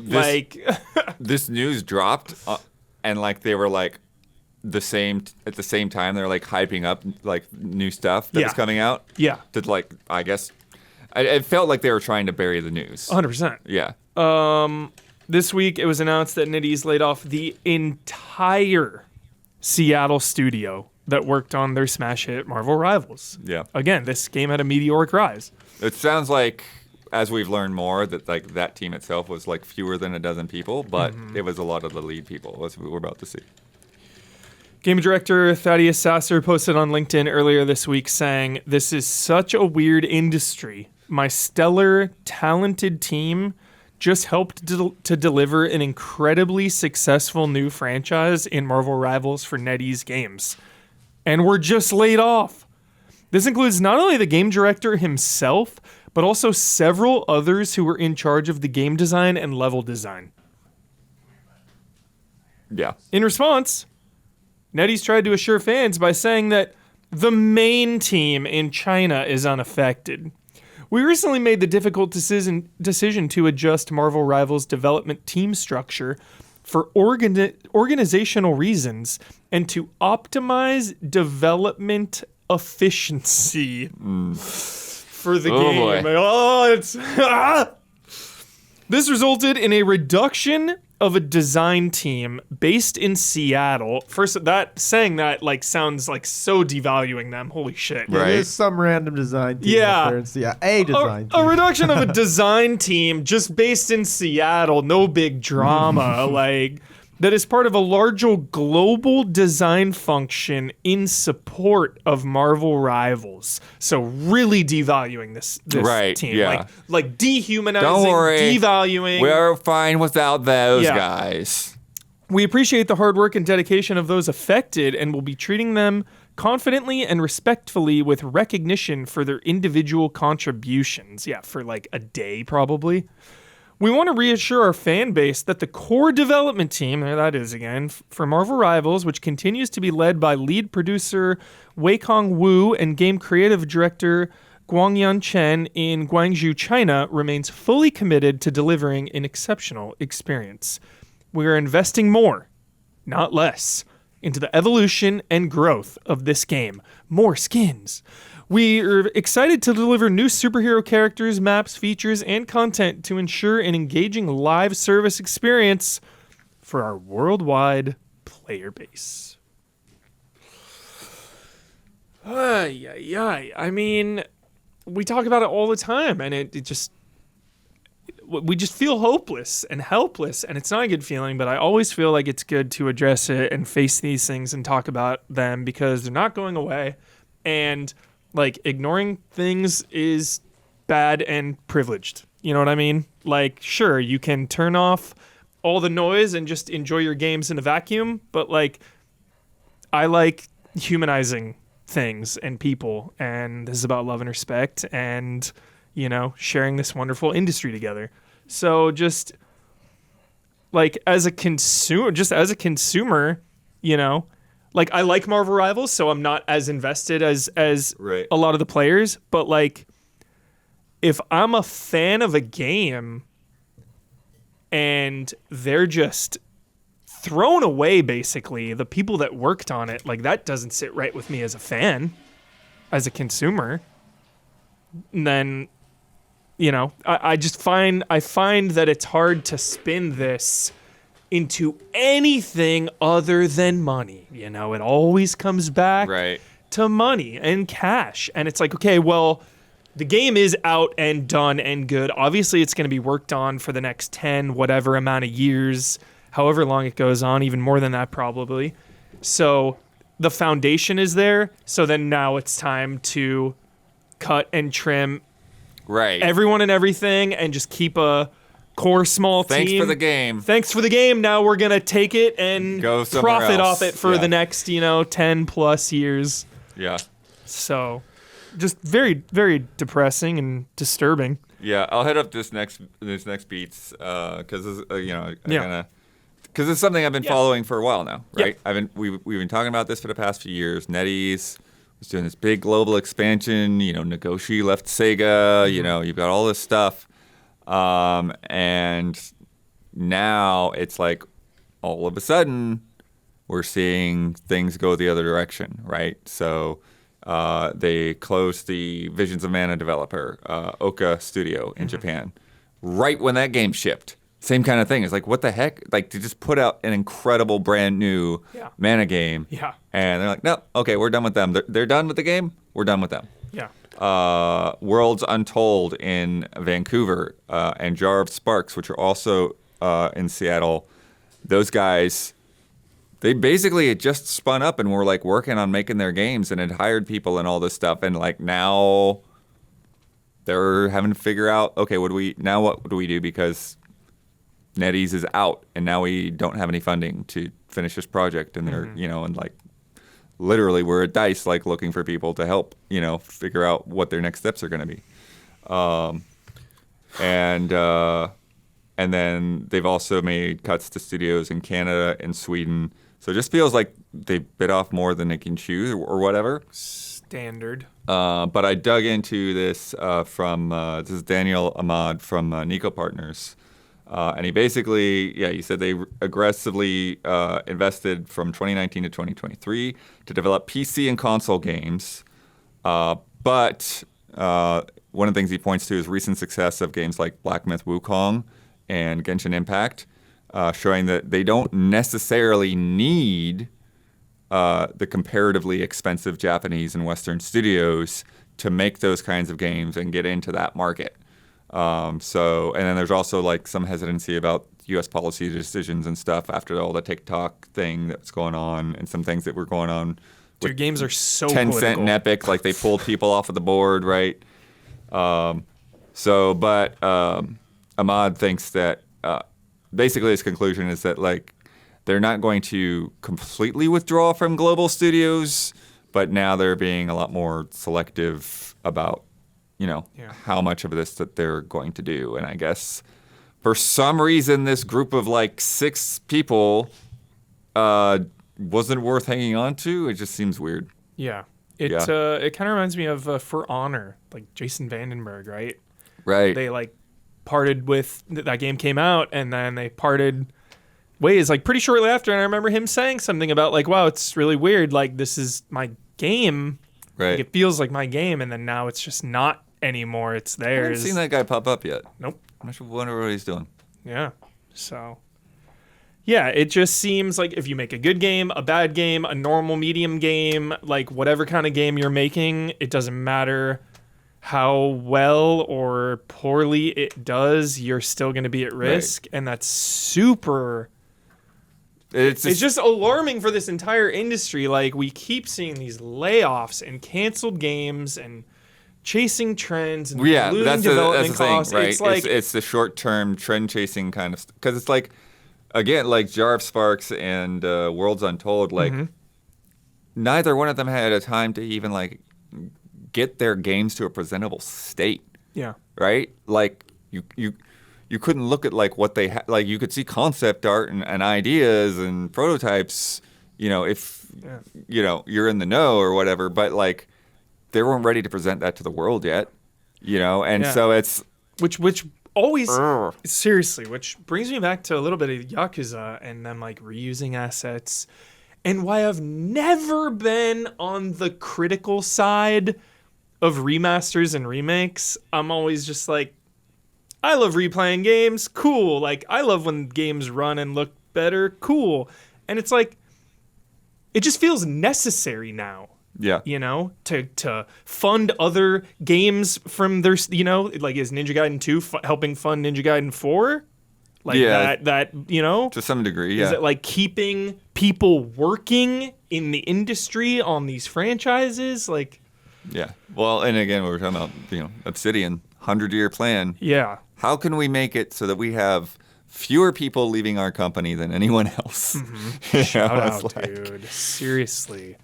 Because God, I'm not a businessman, but it just seems so simple. Like, hire your people, have your team, and then just work on a game, and like don't bite off more than you can chew, which we've seen so many developers do. Right.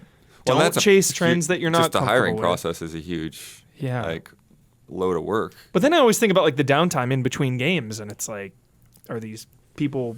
Do they have something to work on? I'm pretty sure that I'm pretty sure that the people that know what they're doing have that stuff figured out. Yeah.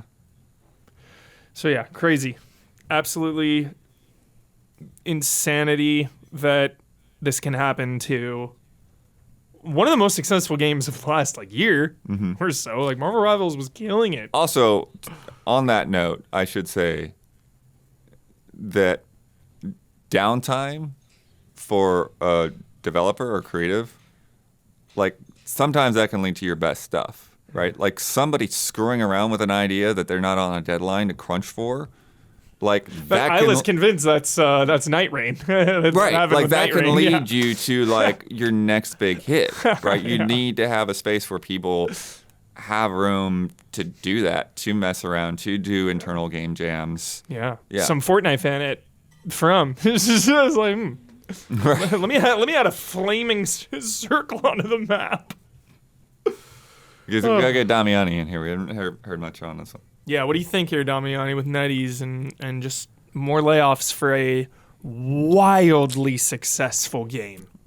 Yeah, they're obviously not very good. I mean, the stuff you mentioned that also was like looking at just sounded like they were just not. They knew they were going to cut back on their Western, teams and still, let them do that much of the work. And then once the successful product is out, they're like, yeah, we don't need you anymore. We'll take it from here. And it's like, yeah, like I don't know what to say other than like it would be great to have more protections against this stuff, but good luck getting any of that happening in this environment right now. It's always the worst. Yeah, it's always the worst part about this stuff because I just feel like helpless about it, And like it's like what can be done? I'm not the one writing the checks. I don't own a video game studio. Like, I want these people to be well and fine and good, and it's just like just feels like we're at the mercy of the higher ups, Yeah. God. It's just you have a game that's that successful. It's like, I mean, you have to be bringing in that much money. It's like it wasn't that big of a team, I believe. So how much was it really costing you, like, just keep them around and like have them, I don't know, just for a live service game. To me, it's never a good look when you're axing people, even if it's like a regional team. It's like your games, there were like people saying like, it's kind of standard practice where, sometimes a parent company based in one country, they just want to consolidate. They don't want to like, it could just be difficulty dealing with like, other teams in other languages. And they want to like have to deal with that anymore. So they think they can just do a better job. But I don't, maybe some companies can, but generally that seems like for a big global game, that doesn't seem like that seems really wrong and bad and kind of like backwards thinking, honestly. So if anything, you feel like they'd be like expanding the teams in different territories to, keep the momentum going and, keep, the outreach going and teams, apprised of like regional variances. But we'll have to see. I mean, everything says like, oh, the game won't be affected and stuff. And it, largely, I would guess probably not what it sounds like. But yeah, it's just these tactics being employed now where you can greenlight something, have people do a lot of the work, but you already know before you even greenlight it, like, we're not keeping them around. We're going to hire this person or this team to do this ton of like work, and then we're going to take that work and kick them to the curb. But from that like game director's post, it did not sound like they had any idea. Like it was just a blind side. Excuse me? Yeah. Like, we're doing great and okay. Yeah. And every time we talk about this, it's like, dude, give them time, give them warning, like, let them find other jobs.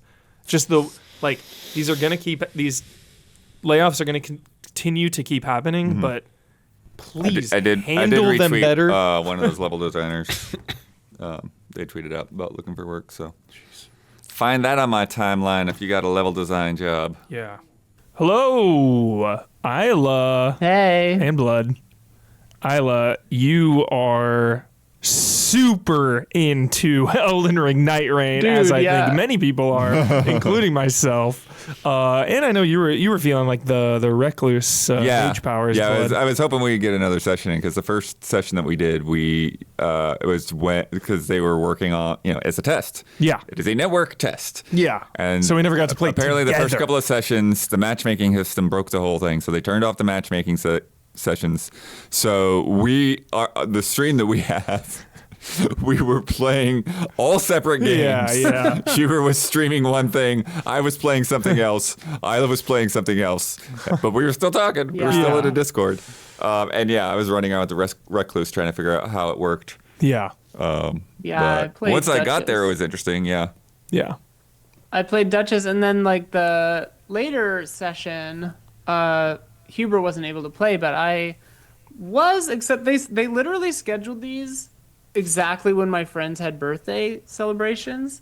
So I was at my friend's house for Jason's birthday, playing a PlayStation Portal in the corner for 3 straight hours, which was a great test of the PlayStation Portal. It actually worked pretty well. It was like the first time I've really used that thing, which I'm glad I still had it, because I thought about selling it because I don't ever use it. But so...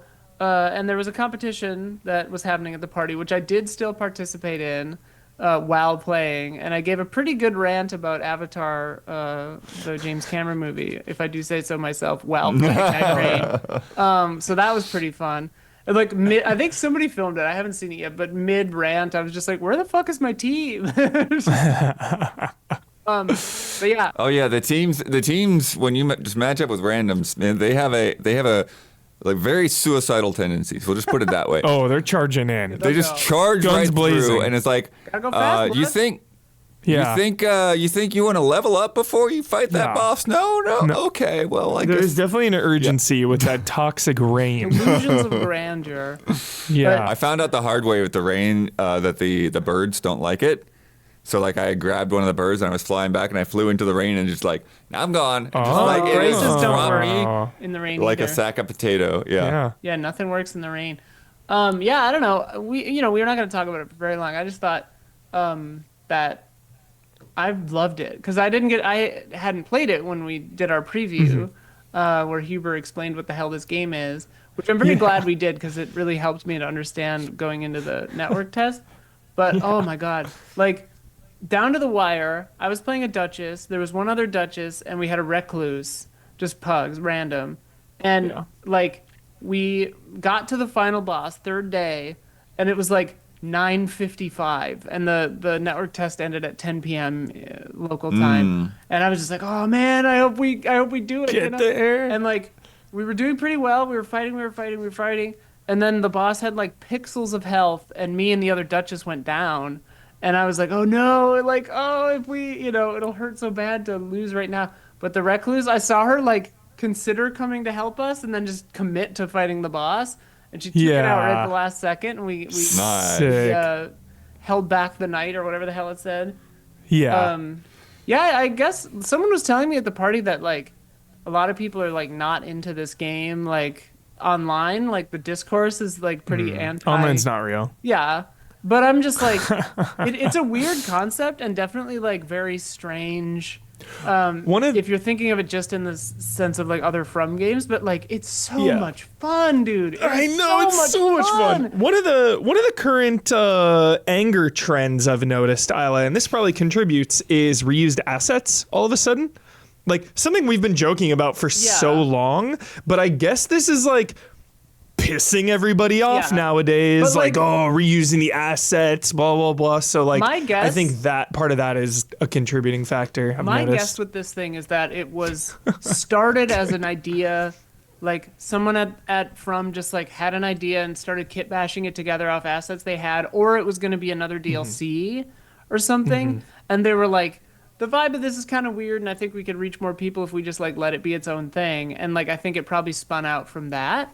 Because like, sure, it's an asset flop, but like, it's like FromSoft embracing a randomizer mod is like what it feels like. It's just every arcade different idea. There's no fall damage. Like it's just you can wall jump. Like it's nuts, and like all the different hero classes I think is so cool. Yeah. All their different abilities. Oh, like the Duchess's ability to replay 2 seconds of damage is so cool. Yeah, so cool. But also like the familiarity of it being an asset flip actually helps the language of the game, because like you're going through, you're doing this and that, and you're like, okay, I know what all these items do. I used this sword in the game, so I know what that sword does. Like it helps you to play Nightreign, like if you played Elden Ring.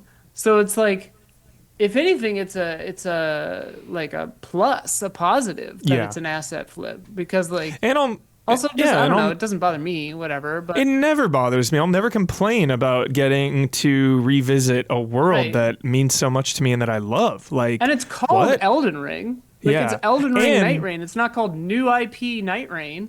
Exactly. And you would think that after banger after banger after banger that From Software has built up an incredible amount of goodwill to maybe give them the benefit of the doubt for taking a random swing at a multiplayer game, but that, people are it doesn't seem bitter to people. Hold much weight, I guess. Like people people are addicted to hate, as we say. Yeah. But I'm incredibly optimistic about this entire game. And even after that test, I had played it already. Like, I've played this first 3-day boss thing, like, for many, many hours at this point, over 2 previews and a network test. Yeah. And I'm still just as eager to get back in there. Well, with the random stuff, it's like, like you only see like a little sliver of what's actually available at any given time. Well, and the relics. Because you are on the clock, The relics, I had not gotten any green relics, which are the only kind the Duchess can use, until we beat day 3. And then I got like a huge, amazing green relic that did like 4 things. And I was fun. I was like, dang it. The progress did carry over between the 2 network tests, which I found interesting. Like the first day I played, the second day, the stuff I had unlocked was still there. Like, I don't imagine my account will still retain it in the real game, but like... No. That was kind of interesting that it had... Yeah, I felt like from the ones that I did, it almost felt like, and this could have just been coincidence or random or whatever, but it felt to me like I was getting relics for the other classes. Oh yeah.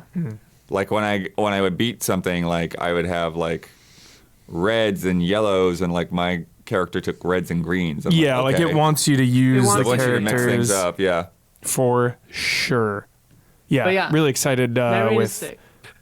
Yeah, and especially, I always talk about how key progression is to, to like really get addicted to a game, if you will. And it's like when you're playing this and you're not going to like save any of your progress, and it's still so much fun. It doesn't even matter. Like once you add that on top, if that stuff's really fun, like all the different cosmetics, like, because Fashion Souls is the most important part of Elden Ring. So hopefully there's just like a ton of really cool cosmetics and customization later down the line. Yeah. Like when the full release comes out. Well, and it's crazy too, because it's like to think that FromSoft could kind of stumble into a game as a service, like a live game, like live service game. Like they could just keep adding classes. They could do whatever, and I'd be like, hell yeah, let's jump back in. Like Yeah.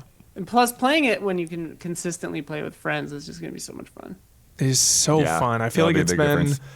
it's been so, like, people don't realize, like, those old Souls games, like, obviously have a ton of multiplayer, of course. Oh, yeah. But it's always, you gotta jump through some hoops. Yeah. And then they did, like, Sekiro, which doesn't have any multiplayer. And then, like, Elden Ring, same thing, just, like, trying to group up with people is, like, jumping through hoops. So it's just going to be nice to be able to hop in so easily, so freely with everyone. Yeah. Cannot wait. Yeah. Anyway, Hell yeah. just wanted to say I like Nightreign. Hell yeah. I'm going to go lay down. All right, it. rest up. Rest your weary eyes. Also this week, Bloodworth, take us away, my man. Yeah, this is a rough. More depression. This is a rough. I'd managed to get one nice thing in here. Keep at the it end, coming. But Keep it's the a depression rough just week. flowing. Victor Antonov, art lead behind Half-Life 2 and Dishonored, which what those games look like. If you've seen those games, you know what they look like. That's art direction. Some of the best looking games of all time. He unfortunately passed away at the age of 52. He also worked on Wolfenstein: The New Order, Fallout 4, Doom, Prey. Legend. Yeah. Those are all 10s. Half-Life writer Mark Laidlaw described Antonov as brilliant and original and made everything better. Made everything better, dude. What a praise. Yeah. What a praise. What a loss. Wow. Yeah. And we didn't have any details of like what happened or anything. Yeah. But, definitely he will be missed. Yeah. Shout out. The only comfort ever is just like the immortality of the work. In a way, like leave something behind. Nintendo has confirmed that Switch game vouchers will not work for Switch 2 games. They are also ending the gold coin program, where you essentially got discounts every time you purchased a game on the eShop. Yeah. Yeah, I mean, the voucher thing, they said like Switch 2 exclusive games, so I think that was probably expected, but I think it also indicates that just prepare for $70 Switch 2 games, that they're all going to be 70. So, totally. I could imagine them introducing a new type of voucher. It really could just be as simple as that, where like, hey, we have a new voucher. We're calling it the Switch 2 voucher. So you'll have to buy that one. And gold coins, like, those were really like nice to have something that you could amass and, a pleasant surprise when you went to go buy a game digitally or, renew your subscription for Nintendo Switch Online. It's like, oh, you have these like gold coins. I mean, they do expire pretty quickly. Honestly, I wish, they could last a little bit longer, but I will personally reserve judgment till that April Nintendo Switch presentation, the Switch 2 presentation, because I would wager they might have something to replace it seems like that. Yeah. Now it might not be better. Like I'm like honestly, we like a lot of people in like saying this, and I mean half jokingly, but it's probably seriously going to happen. And I said it too to all of you, but I mean just expect everything's going to cost more. Like Switch Online service is probably getting a price hike. Whatever it is, it probably will not be as good probably as what we had on Switch, but who knows? Maybe Nintendo's like, nah, but it's Nintendo. When have they done anything we ever expected of them? Yeah, I'm anticipating it for sure, Damiani. Yeah, so as of March 24th, you'll no longer be able to buy My Nintendo Gold, or never be able to earn My Nintendo Gold points from digital purchases or new physical games. However, physical games that have already come out, you'll still earn coins on those for the next year. And then all gold points that you have now will be redeemable for 1 year after they were issued. Yep. So I think Xenoblade Chronicles X is the last first-party game that you could earn that on. And the last Switch voucher eligible game, I believe. So Microsoft revealed a new AI project called Muse, which supposedly replicates gameplay after feeding it 7 years of data from Bleeding Edge. Such a funny game to do it for. Like, what are we even doing here, dude? Bleeding Edge, man. all right. Developers, of course, just jumped right on the horn. Everyone was complaining about this yesterday, pointing out the limitations. It's not really creating games. It's like generating gameplay video, predicting what could happen next. And then a designer could say, like, put a jump pad over here, and then it will show you the result of what players would do at that jump pad. The quote, dude. And it sounds like it fails to like capture anything that's not happening on screen. So it's really just analyzing and predicting video. Dumb. Yeah, I don't know. But Phil Spencer. This is the best. Phil Spencer was trying to say it could help preservation, to which Frank Cifaldi of the Video Game History Foundation, also a DICE, said, "This is like saying a photocopy of a painting is preservation. It's misleading and an insult to the thankless work we archivists do. I'm offended and sickened by this." I'm offended and sickened by this, dude. I saw another description of like Absolute legendary quote. You could have a Frank, dude. Frank. I saw another take that said that like, well, you could have a 5-year-old like draw a picture of the game in crayon, and like that's a form of preservation in a way too. Like, oh my god. Oh my goodness.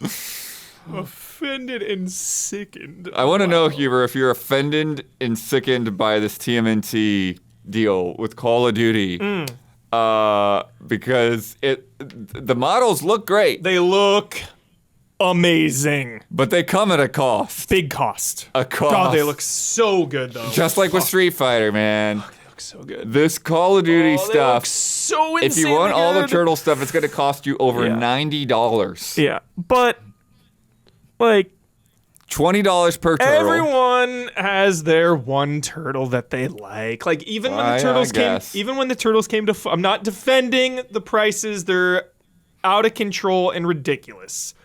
But I will say, when the turtles came to Fortnite, I just bought one of them because it was a similar thing. You could buy a huge, expensive-ass bundle, and I was like, no, I'll just buy the one, you know? So. Yeah. But yeah, they look friggin' sick, dude. The Foot Clan looks sick. So the Foot Clan at least is out of control. That one comes in the Battle Pass or Event Pass or whatever. Yeah, you just unlock one of the foot right away. Well, you have to pay $10 for that pass. Yeah. So $10 for the pass. That includes some of the Foot Clan members and Splinter, and then a whole bunch of the other cosmetics. Yeah. And then $20 if you want one of the turtles. Well, there's two tracks. There's a premium track and a regular track, Blood. Right. There's a free track. I think the free track you just get a Foot Clan. I don't think so. I think they're soldier. both on the premium side. I think Splinter was premium. I think you just get a foot. You get. I don't know. Yeah. Either way. Anyways, it's if you want insane and everything, it's like expensive. $90. They look insanely good. Also, shout out, like a month ago, they had Terminator from T1. Dawn, you should look it up because similar to this, he looked amazing. He's got like the gray jacket that he gets in the beginning with like the chain over. It was like T1 Arnold. Insane. Yeah. Yeah, these turtles look top notch. Top notch, dude. Top notch. Blown away. $20 on top of Yeah. a $70 game, top notch. Thankfully, Call of Duty is not installed on my PS5 right now, and it's like the biggest pain in the ass to install ever. So if it was installed, wallet is safe. if it was installed, I would probably buy one of them. I probably would. Full disclosure, Cat I wants to know love which turtles. One. Which one? You buying, Huber? I usually buy Wrath. Okay. I love Wrath. But dude, Michelangelo looks good too. Dude, they all look so good. But I would probably buy one, but I'm not going through the effort to like reinstall COD just to buy a skin. I didn't buy Terminator either, so I'm out of COD right now. Like I'm fully out of it. I got my couple months fix like COD? I usually do for every COD, and I'm waiting until, October. Should a physical copy of COD come with a freaking SSD now? Honestly, yeah. Honestly, it should just be like, all right, it's on its own thing. Yeah. They did make it better. Admittedly, you can like chop up the download now. Right. So it is a lot easier. But then than it's it has sort of been. confusing because like I have COD installed, but what do I have installed? Yeah. But yeah, so I'm glad the turtles are just thriving. That's all I gotta say. That's true. The optimist and the positive spin for me is that the turtles are killing it. We've got movies, we've got shows, we've got games, we've got crossovers, we've got turtles cross Naruto comics. It's a good time to be a turtle fan. An undisclosed number of developers have been laid off from Night School Studio, makers of Oxenfree. One of my favorites. Mm-hmm. Insane. This comes 3 years after they were acquired by Netflix. They claim it will not impact the studio's current slate of projects, but it kind of follows this thread of like, what is Netflix games? Mm-hmm. What are they doing? What are they doing? Can anyone explain this to me, actually? I have a real serious question. Why can you only play Netflix games on a phone and not a console? Is there some kind of like Sony versus Netflix, Microsoft versus Netflix barrier there? Because even when I boot up is Netflix are they doing like a cloud gaming thing, or are you actually... There's games that you can play, like you have this game and then you boot it up on your phone and you can just play it. But you're like not downloading the game, you just play it off of a I think cloud? you stream it, yeah. Okay. Because like when I boot up sometimes Netflix on my console, it'll be like Grand Theft Auto San Andreas, like play it or whatever. But it's like only if you do it on the phone. Right. And it's like, dude, if Netflix games could be played on console, I think it would be a lot bigger and more like people would. Maybe, they're probably not going to let you do that. Yeah. But I feel like there's got to be some kind of console barrier. Probably. There Yeah, I'm behind sure. the I'm scenes, sure. yeah. I'm sure. It's just saying they're designed for mobile devices, and you can stream it from the Netflix app to your smart TV, but they're not designing them to be compatible with consoles yet. No. Yeah, that seems like a bad idea. Yes. That sounds like a bad idea. I don't know. Like it should just be there, and you boot it up on wherever you're booting up Netflix. You should be able to play. Yeah. Yeah, I think anything like that, any kind of xCloud or cloud streaming from a competitor on a console is gonna. Yeah, that's what I always thought. Yeah, but because people want those license fees. Yeah. All right, we got a good news. Yes. This is for somebody. It's not for me because somehow I missed this growing up. Samurai Pizza Cats, a 90s anime that I just missed. I don't know. Where you at, Damiani? I didn't see this. I don't really. I've heard of this. I've never seen it though. Got it. Samurai Pizza Cat. They got a video game coming. Everything returns. They've managed to get the original Japanese and English voice casts Look at on that. board. Oh, wow. Everything returns. And the original screenplay writer is supervising the story. Excellent news. That is very encouraging. So Like, I don't know about it either, but I love when, especially writers, I love when like OG writers of something are on a revival or a new entry. So it's a 2D action RPG being developed by Dutch studio Blast Zero, and we've got the trailer running right now. But if when it comes up, it really gives me some like mystical Ninja Goemon vibes at parts. There's like a village. I mean, it makes sense, right? Because it's based in like Japan and stuff. But it's like it's like feudal Japan, but it's also like Mega Man looking Rocket Knight cat Adventures, guys. Yeah, Rocket kinda. Knight guys. This is crazy, dude. Here we go. Here's Yo, the there we go. Yeah. Yep. In. But see that town? Didn't that town give you like Goemon vibes? Yeah, dude, random battles. Yeah, it did look like a random battle. Dude. Yo, this looks great. You in for this, Damiani? Looks cool. Yeah. Summons. Summons. They got What? summons in there. Samurai Pizza Cats. So it was an anime first. Yep. And now this game is a continuation. Right, yeah. It's Well, so cool. yeah, I don't know exactly how the timeline's going to line up, but Okay. yeah, Love that. good stuff. Reminds me of when they did Battle Chasers Night War. I think that's what it was called. It was like a comic way back in the day, and then the game was a Right. sequel to the comic like a decade or two later. It's so cool. Alrighty, it's time for Love and Respect. Don't hold it.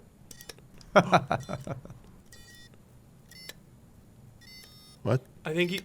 That's the funniest. Let me see. Yeah, no. I think he's out of juice. There you go. There we go. He was out of juice. Love and respect. Respect. I'm sorry, Rufus.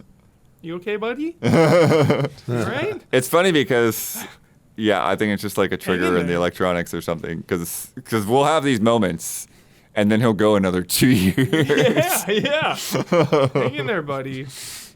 You all right? Alrighty. First up, Cody Spencer. Hello, allies. With Split Fiction just a couple weeks away. Let me repeat that. With Split Fiction just a couple weeks away. I cannot wait to see what surprises Hazelight has in store. It Takes Two is my favorite game of 2021 and one of my fondest gaming memories in recent years, not only because it was a great game, but because I was able to play through it, choosing Cody, of course, with my best friend who moved out of state several years back and I don't see very often anymore. That brings me to my two-part question. Will you be streaming a playthrough of Split Fiction? I would love to see Blood and Jones or Huber and Brad or any other pair of allies play through it for the first time together.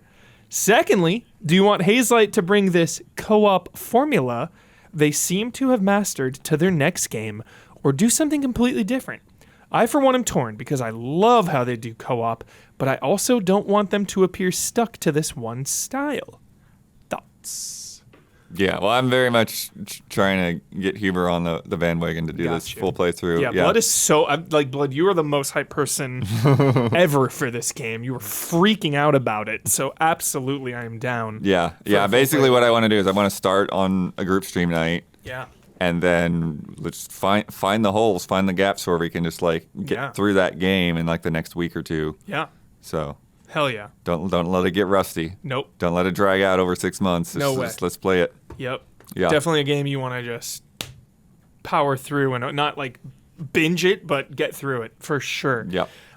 And do you want to see co-op in their next game? What do you think, Damiani?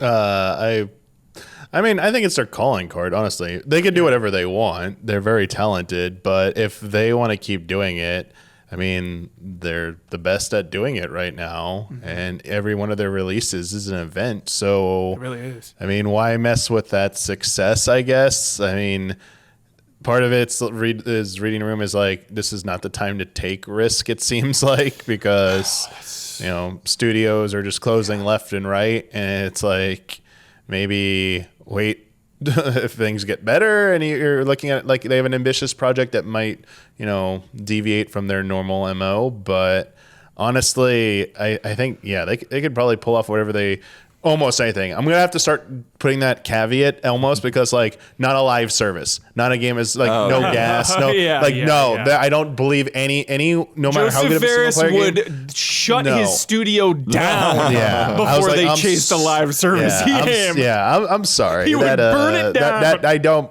No one, I believe, has like, doesn't matter how much experience you have, that is, you know, not somewhat out of your control. So yes, I think it would be great to see them do the same thing again, and I wouldn't be disappointed.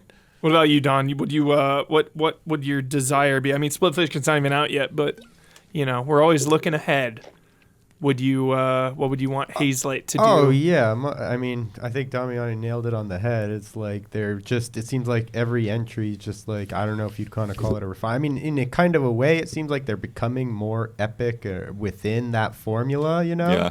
and a little more refined within that formula. So I see no reason why it is like kind of a perfect little niche they've found in a way. It really is. It's like there's a fair amount of co-op games these days, but it still feels like they've got a real good corner of the market. Not a lot of full-fledged 3D platformers like that. Yeah, a lot of the co-op games are, beat 'em ups are thriving right now, and yeah, they've definitely.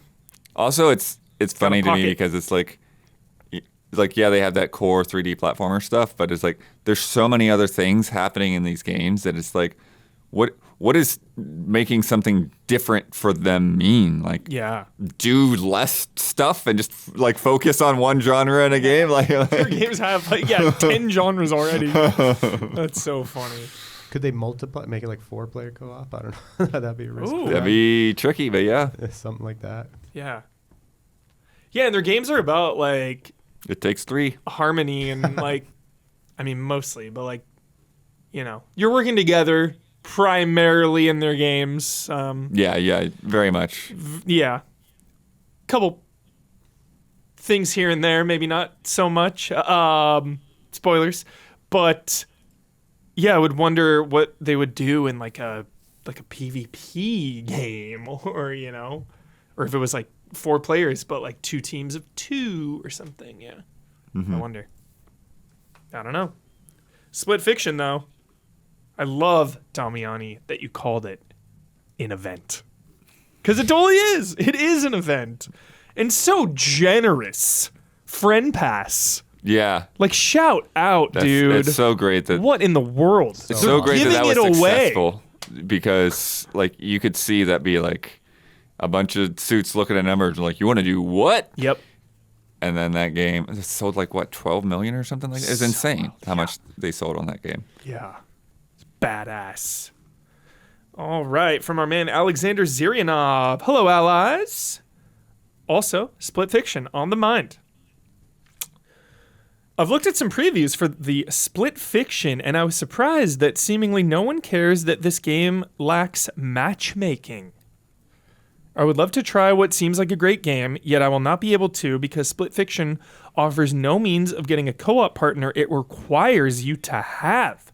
Yes, I know that there's probably some online forum where people like me can look for teammates, but I simply don't feel comfortable asking someone to play with me when I'm not even sure I will not wish to quit after a couple levels. I don't think that playing a game like Split Fiction with strangers means having a bad time, because I'm playing Apex Legends almost exclusively with random teammates, and I'm really loving it.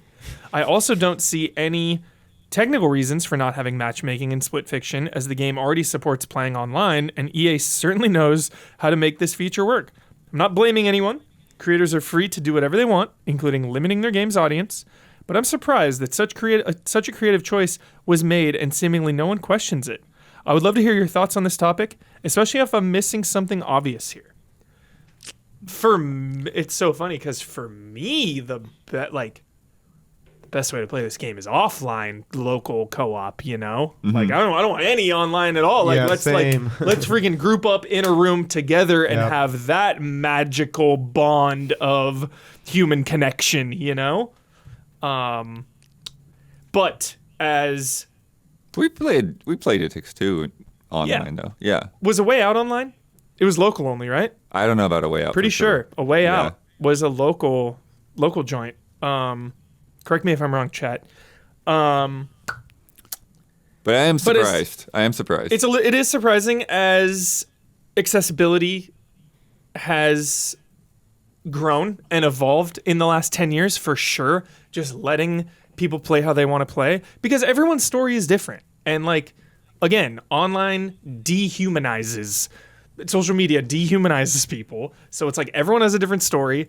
Not everyone has friends that play video games. Like, what if you really want to play Split Fiction like Alexander and you just don't have a buddy to group up with? You should absolutely be able to matchmake, for sure.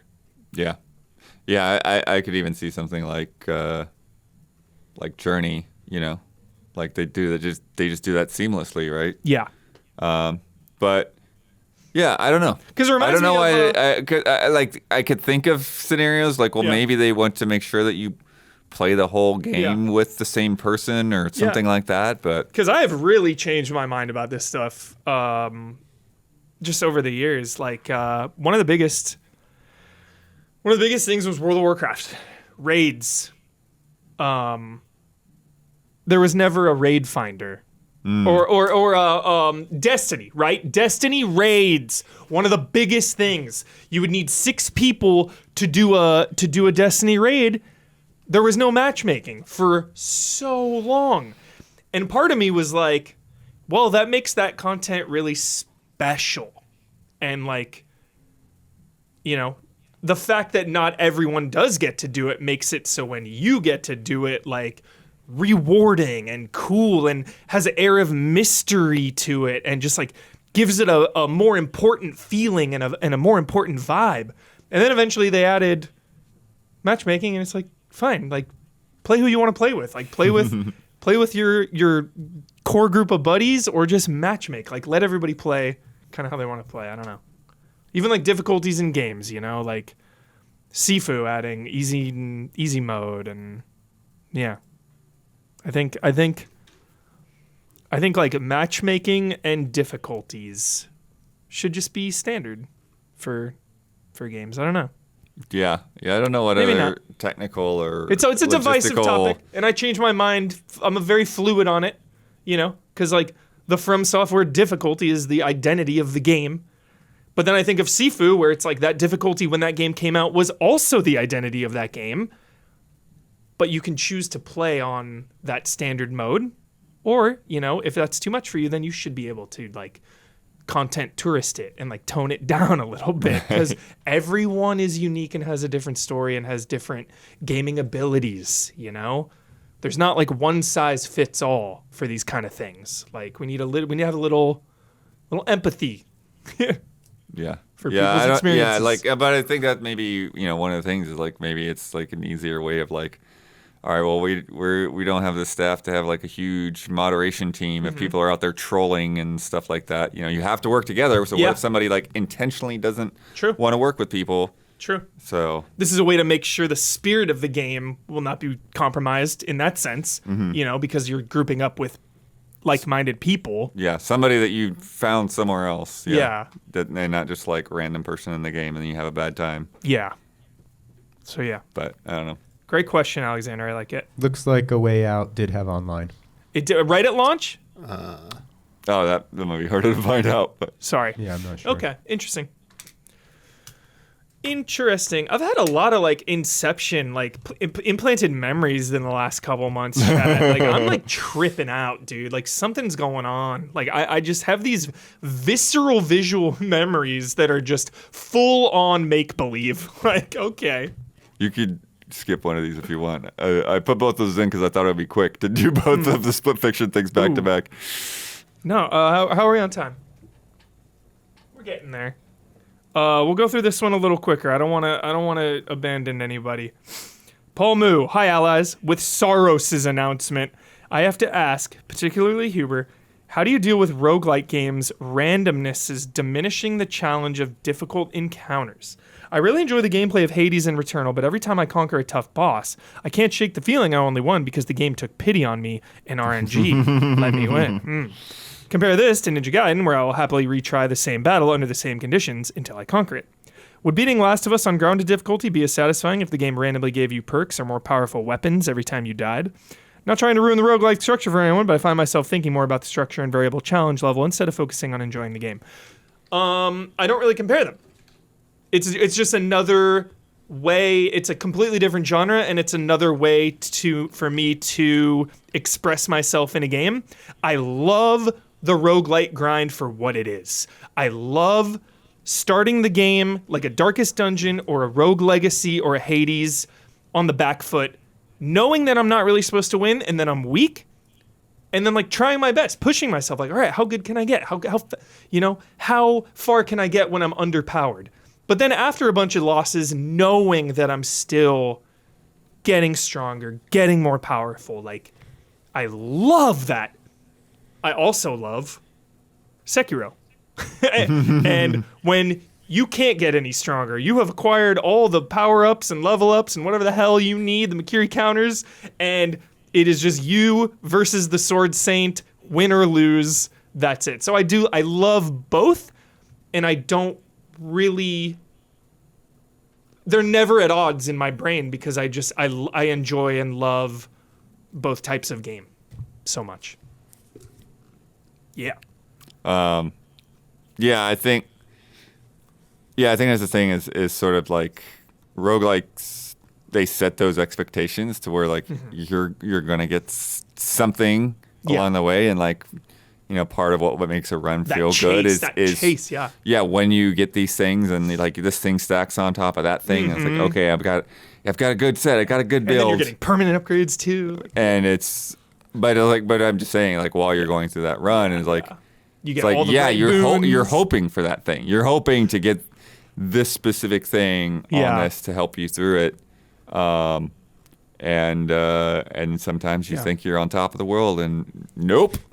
But I also love when you don't get those things and the game encourages you to change styles, which like a lot of us don't do. We find the thing we like, we find the thing we love, and we press on and press forward. You know, I find my heavy brick hammer, I'm done. There's 1,000 weapons in Elden Ring. Yeah, I'm good. I've got my heavy brick hammer. Like, then you play, you know, Hades, and it's like, oh, okay, like, I'll get more rewards if I use this weapon this time. I'll use that. Like, oh, these boons are dropping. Like, this is a cool, weird build I'm using this time.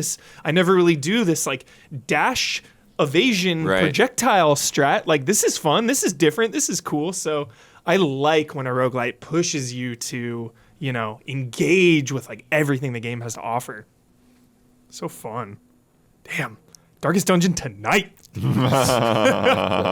Of course. Let's play a game.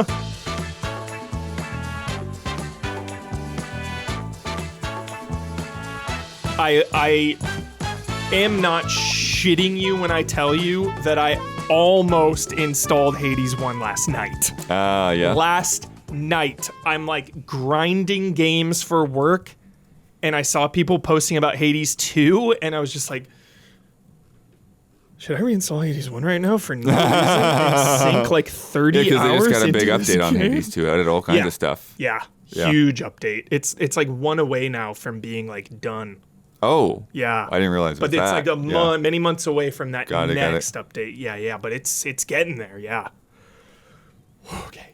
Dude, don't talk to me about Hades. I can't handle it. Alrighty, from Philip Sykes. Idiosyncratic terminology comparisons, or which word more good? Which word more good? Okay. All right, let's hear this out. Hello, allies.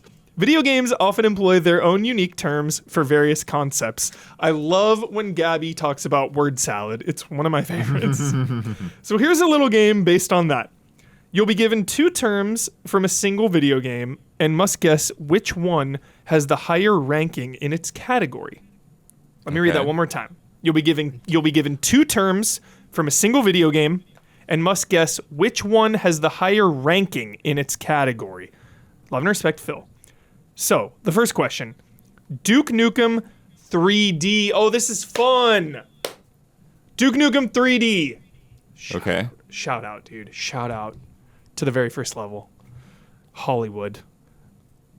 Duke Nukem 3D, which difficulty is higher? Oh, okay. Is it A, Let's Rock, or B, Come Get Some? Come Get Some. Come Get Some sounds higher. I'll go Let's Rock. Oh, it's Come Get Some. Come Get Some. Come Get Some. Dude. Duke Nukem 3D tonight. No. Man, I love Duke Nukem 3D. Holy shit. Oh, what a gem. But I don't, I always say everything will return. I truly do not think Duke Nukem just will ever return. He's gone. He's gone. Dude. I wouldn't be surprised if Duke Nukem is somehow in Borderlands 4. Or a skin in Call of Duty. Yep. All right, next up. Marvel vs. Capcom 3. Which combo is longer? Oh, gosh. Is it A, marvelous, or B, uncanny?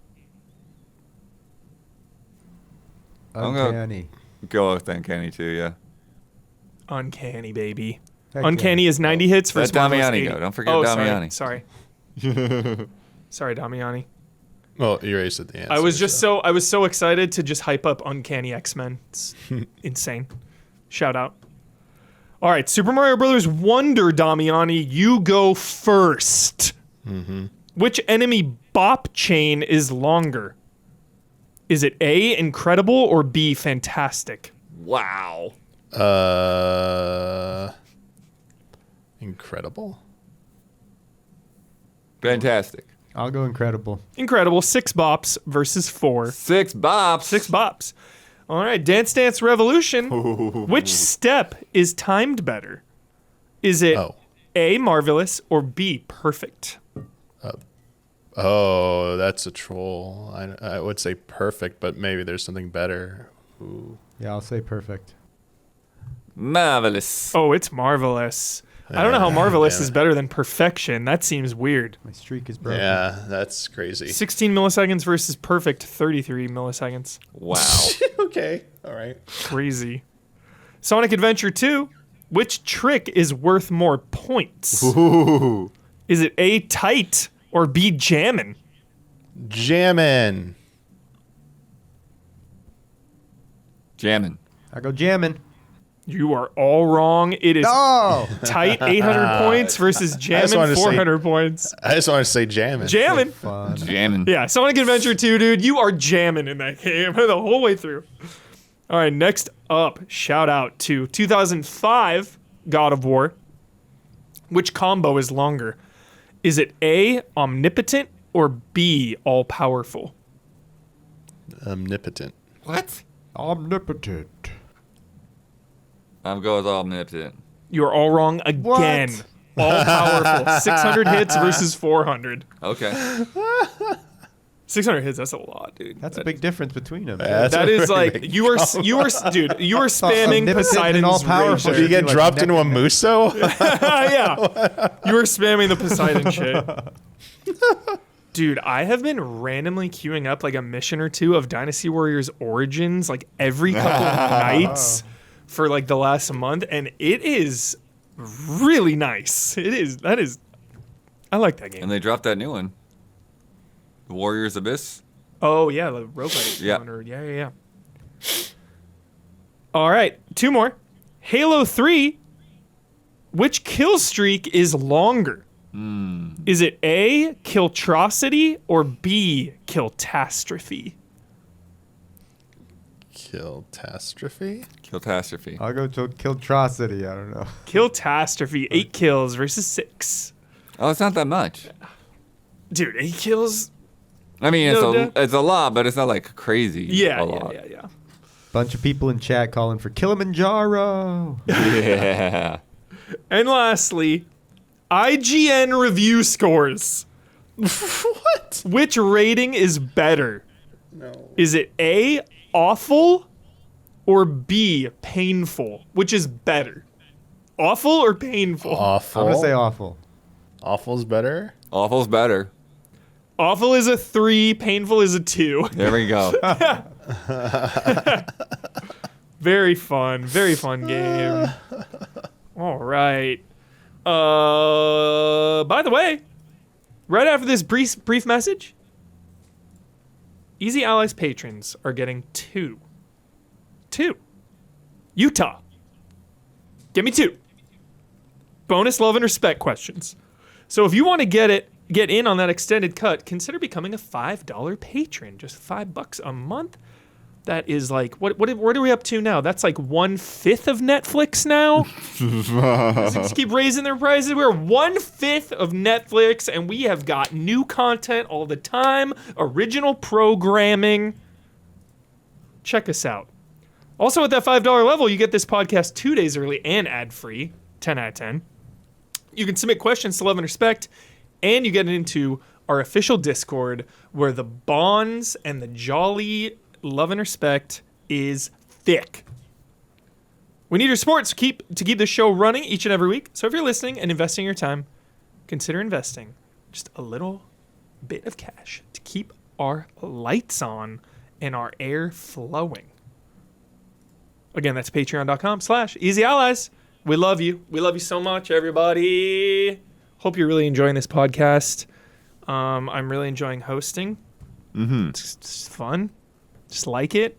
I just love video games. I'm surprised you have a water bottle though. That's like freaking me out. You've gone this long without a water bottle. Next time, it takes me a long time to get like fully locked in on something. Like we're gonna get some patches. We're gonna get some patches on the Easy Allies podcast. So just be on the lookout for those. I've got a row of water bottles on that shelf. Take whichever one you want.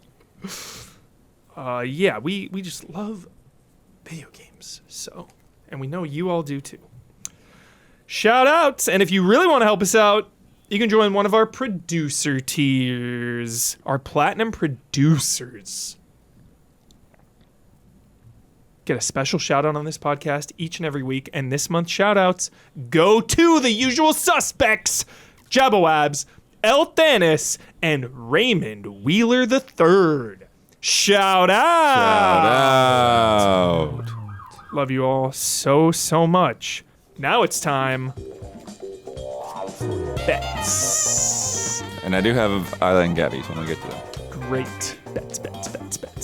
Mookie Betts. He played today. Spring training. First spring training. Baseball's back, baby! Dodgers got smoked by the Cubs. But again, it's just spring training. It's more of a competitive workout. You know, you're not really trying to win or lose. You're trying to get loose, get in the flow, get acclimated to the game. Well, baseball is back, and that is music to my ears. I was listening to the game beautifully just on the way to work today, and just being able to listen to baseball was just, I mean, that was just medicine, right, all over, like medicine in my eyeballs, medicine in my soul, just like eating it up. All right. This time next week, this week's bet. This time next week, Pirate Yakuza is coming out like tonight/tomorrow. How many viewers will Pirate Yakuza in Hawaii have on Twitch this time next week? Damiani, the arrogant child. 31,000. 31,000. The wicked worm, Daniel Bloodworth. I went with 9,000. The whimsical scum, Isla. See what Isla's got. Isla, 30,000. 30? Just under. That's the price is writing on Damiani right there. Yeah, well done, Damiani. Punish Castellanos, Don. I went 19K. 19K, solid bet. Don's on a roll.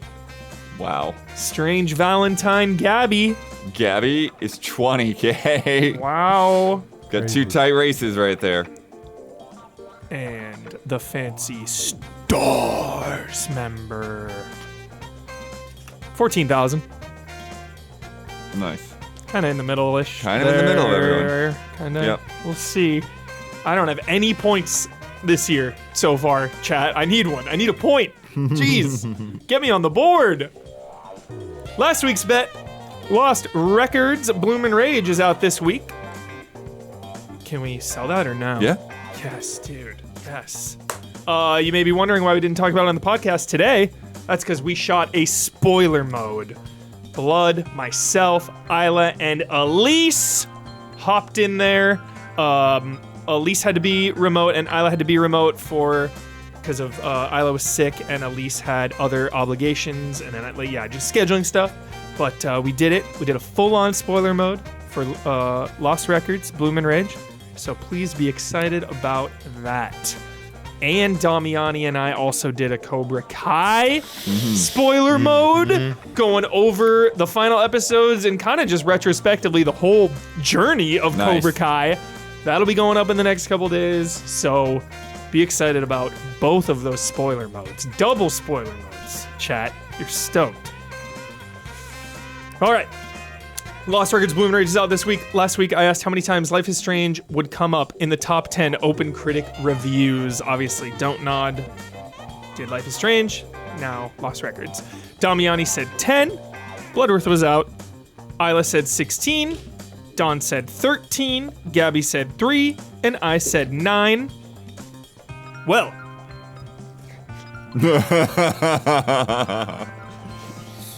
You ready for these, chat? You ready for these 10 reviews? Game Rant, 2 times. Eurogamer, 10 times. Immediately. We're done. The Gamer, 4 times. Games Radar Plus, 12 times. Kotaku, 5 times. Hardcore Gamer, 4 times. Rock, Paper, Shotgun, 2 times feels appropriate. That feels correct. Push Square 4 times. Gaming Nexus 2 times. And Slant Magazine 1 time. Well done. Bringing the answer to 46 times Life is Strange was referenced in the top 10 Lost Records open critic reviews. Making the winner, Isla with 16. Well done, Isla. Bringing the scores to Don in the lead with 2, Punish Castellanos, and then tied for second place, the Wicked Worm Bloodworth and the Whimsical Scum Isla with each 1 point. Don? Yes, shout out to Fedwin for providing a slight correction to my sound. I have to think of a shorter sound. This one's too long. Dispatch. Me llamo Castellanos. Estoy planeando la muerte de todos. Hell yeah, dude. Dude, Evil Within tonight. All right. Yes, the Lost Records spoiler mode is going up. The Cobra Kai spoiler mode is going up, and there are a ton of previews still on the way. It's been Preview City here. I've got this gigantic pile of previews that I have no hope of getting to. I don't know. Yeah, honestly, February has just been out of control with previews and releases, like games coming out and games being previewed, including for a game that is yet to be announced. Please be excited, dude. Be careful. It's going to be a minute before that goes up. Yeah, that's a long ways away, that preview. That's unfortunate. But yeah, please be excited. All right. Isla's not here, so it looks like we're going to divvy up the winning duties. You and Blood take it, yeah? Yeah, shout out to anything or anyone that's on your mind this week. Final word and the trademark sign off. Anyone want to volunteer for any of those things? I can do final word. You got a shout out first, though. All right. Something's on my mind this week, I would say, and that is Avatar. I've been thinking a lot about Avatar lately, Don, as we usually do, and I'm beginning to see society turn for the better on Avatar. Yeah, I like this. Today, I responded to a tweet saying, criticizing the commercialization and the franchising of so many things, yet here we are all these years later, and what stands tall? What is not compromised? What is never compromised? Avatar. Avatar Fire and Ash, December 18th, 2025, IMAX theaters. Please be excited. Don and I will be in attendance. That's all. It's just on my mind. That was Avatar. beautiful. People are turning, dude. People are turning. Final word. I just go back to kind of what we were talking about with DICE. Yeah. Take the time to get to know people. know them as people. Don't talk to them like this is where my next job is coming from or this is where we're going to get some scoop or whatever. Just chill, spend some time with people, and build those relationships. Build the bonds. Yeah. Human connection, dude. It's the best part about being alive. Then someone's got to sign us off. Sign us off, somebody. Who sign us off? Arrogant child, you haven't done it in a while. Yeah, arrogant child. I'll do an old one. I don't remember if I did a new one, but until next time, may the way of the hero lead to the Triforce.